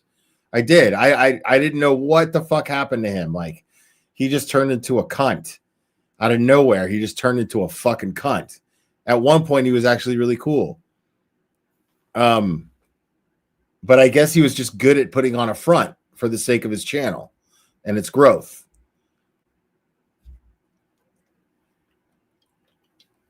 But he was another one that acted like saying things on Twitter was somehow would protect him from YouTube. You know what I mean? Like, oh, I don't do drama at all, but then like I'm all over Twitter just doing drama and fighting with people and doing shitty shit. Like, what do you mean?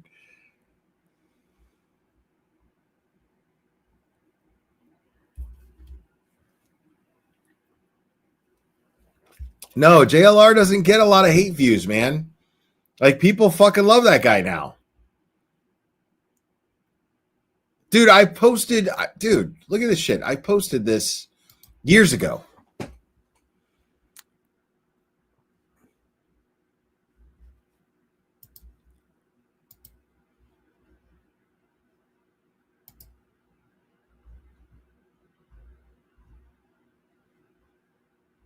Years ago, dude.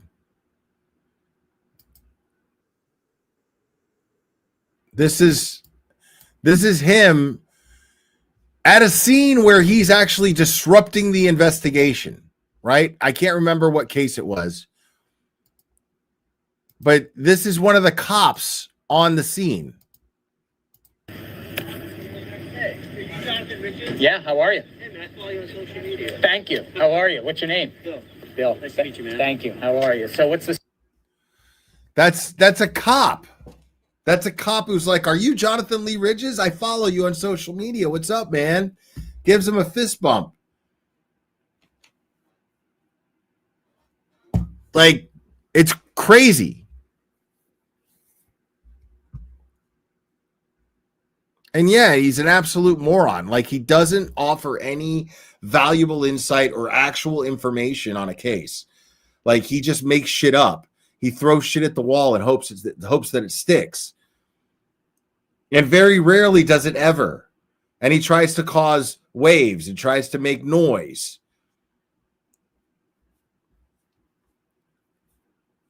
Right. Like he did this. Like he inserted himself into the Brian Laundrie, Gabby Petito thing where he met Bullhorn Betty and had relations with her. And then they did this whole boots on the ground, not boots on the ground, called it heels on the ground. And he was the only dude in the group. And it was a bunch of fucking idiots who decided to insert themselves in the Summer Wells case, a missing girl, and made a fucking just completely fuck that investigation up. Trying to get content, trying to get clout. Showed up to Don Wells.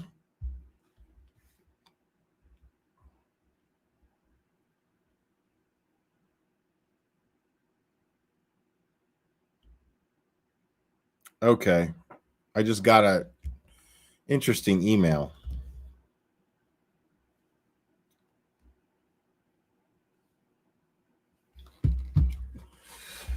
Let me see this real quick.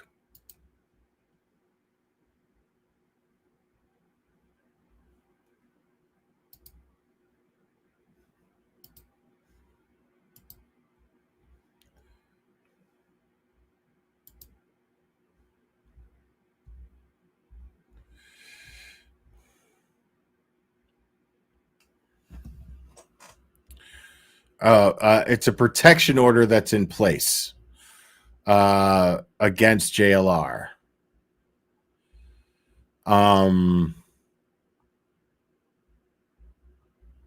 But supposedly she has a bit of a checkered past herself. But I don't know anything about that yet, but I will explore that too, because I want to be fair. Unlike JLR, I will be fair. Okay? I would totally, and even still, the reason why I'm calling him a piece of shit is based on his past, calling him a liar. His behavior is consistent with somebody who would be abusive.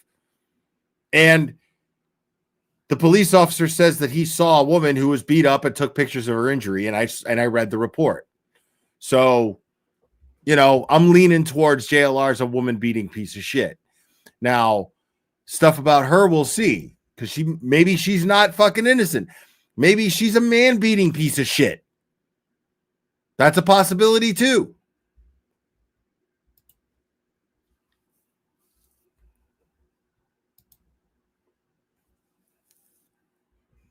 So, why was he originally in jail? Because watch the deets on the streets. Here's the link to that. Watch that. I don't exactly remember. I know he stole money, but there's full detail of that in the deets on the streets thing. But I haven't watched it in so long. He was writing bad checks, I think, or something like that. He actually went really far with it. If I sat there and I thought of it, it would come back to me. But he did some really shady shit, and kept doing it. But he defrauded people out of money, a lot of money. And he did 10 years. Yeah, like this guy's a sack of shit. He's an entitled prick.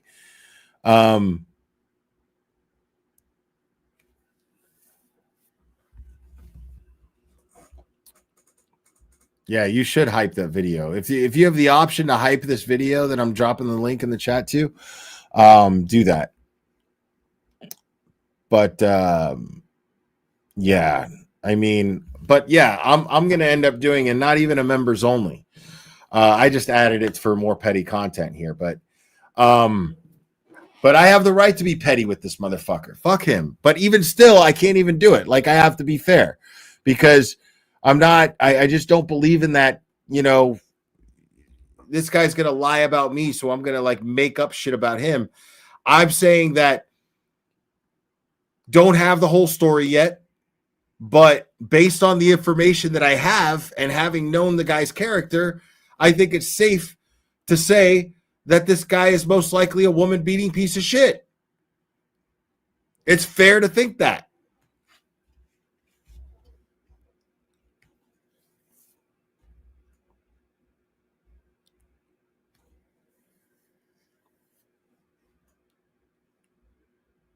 So I'm definitely going to be following this closely because people should be talking about this. This guy sucks. But anyways, guys, I'm going to wrap this up. Call it a night. You guys are absolutely fantastic. Thanks for hanging out. Thank you all new members and long-standing members as well. And thank you guys for all of the support. You guys are amazing. And remember, it only takes a second to stay safe. I love you guys very much, and we will do this again very soon, my friends.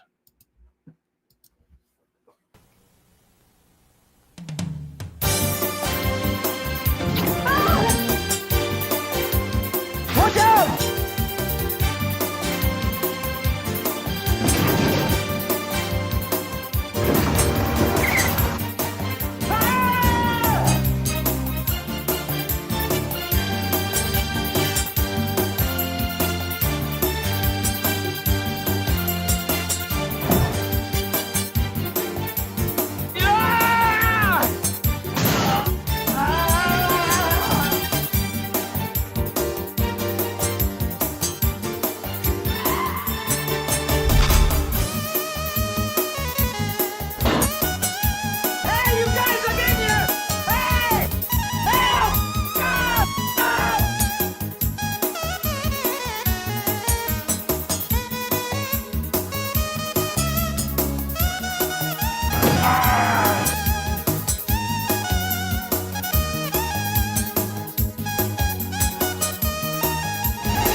Today, being retarded means leading a full life.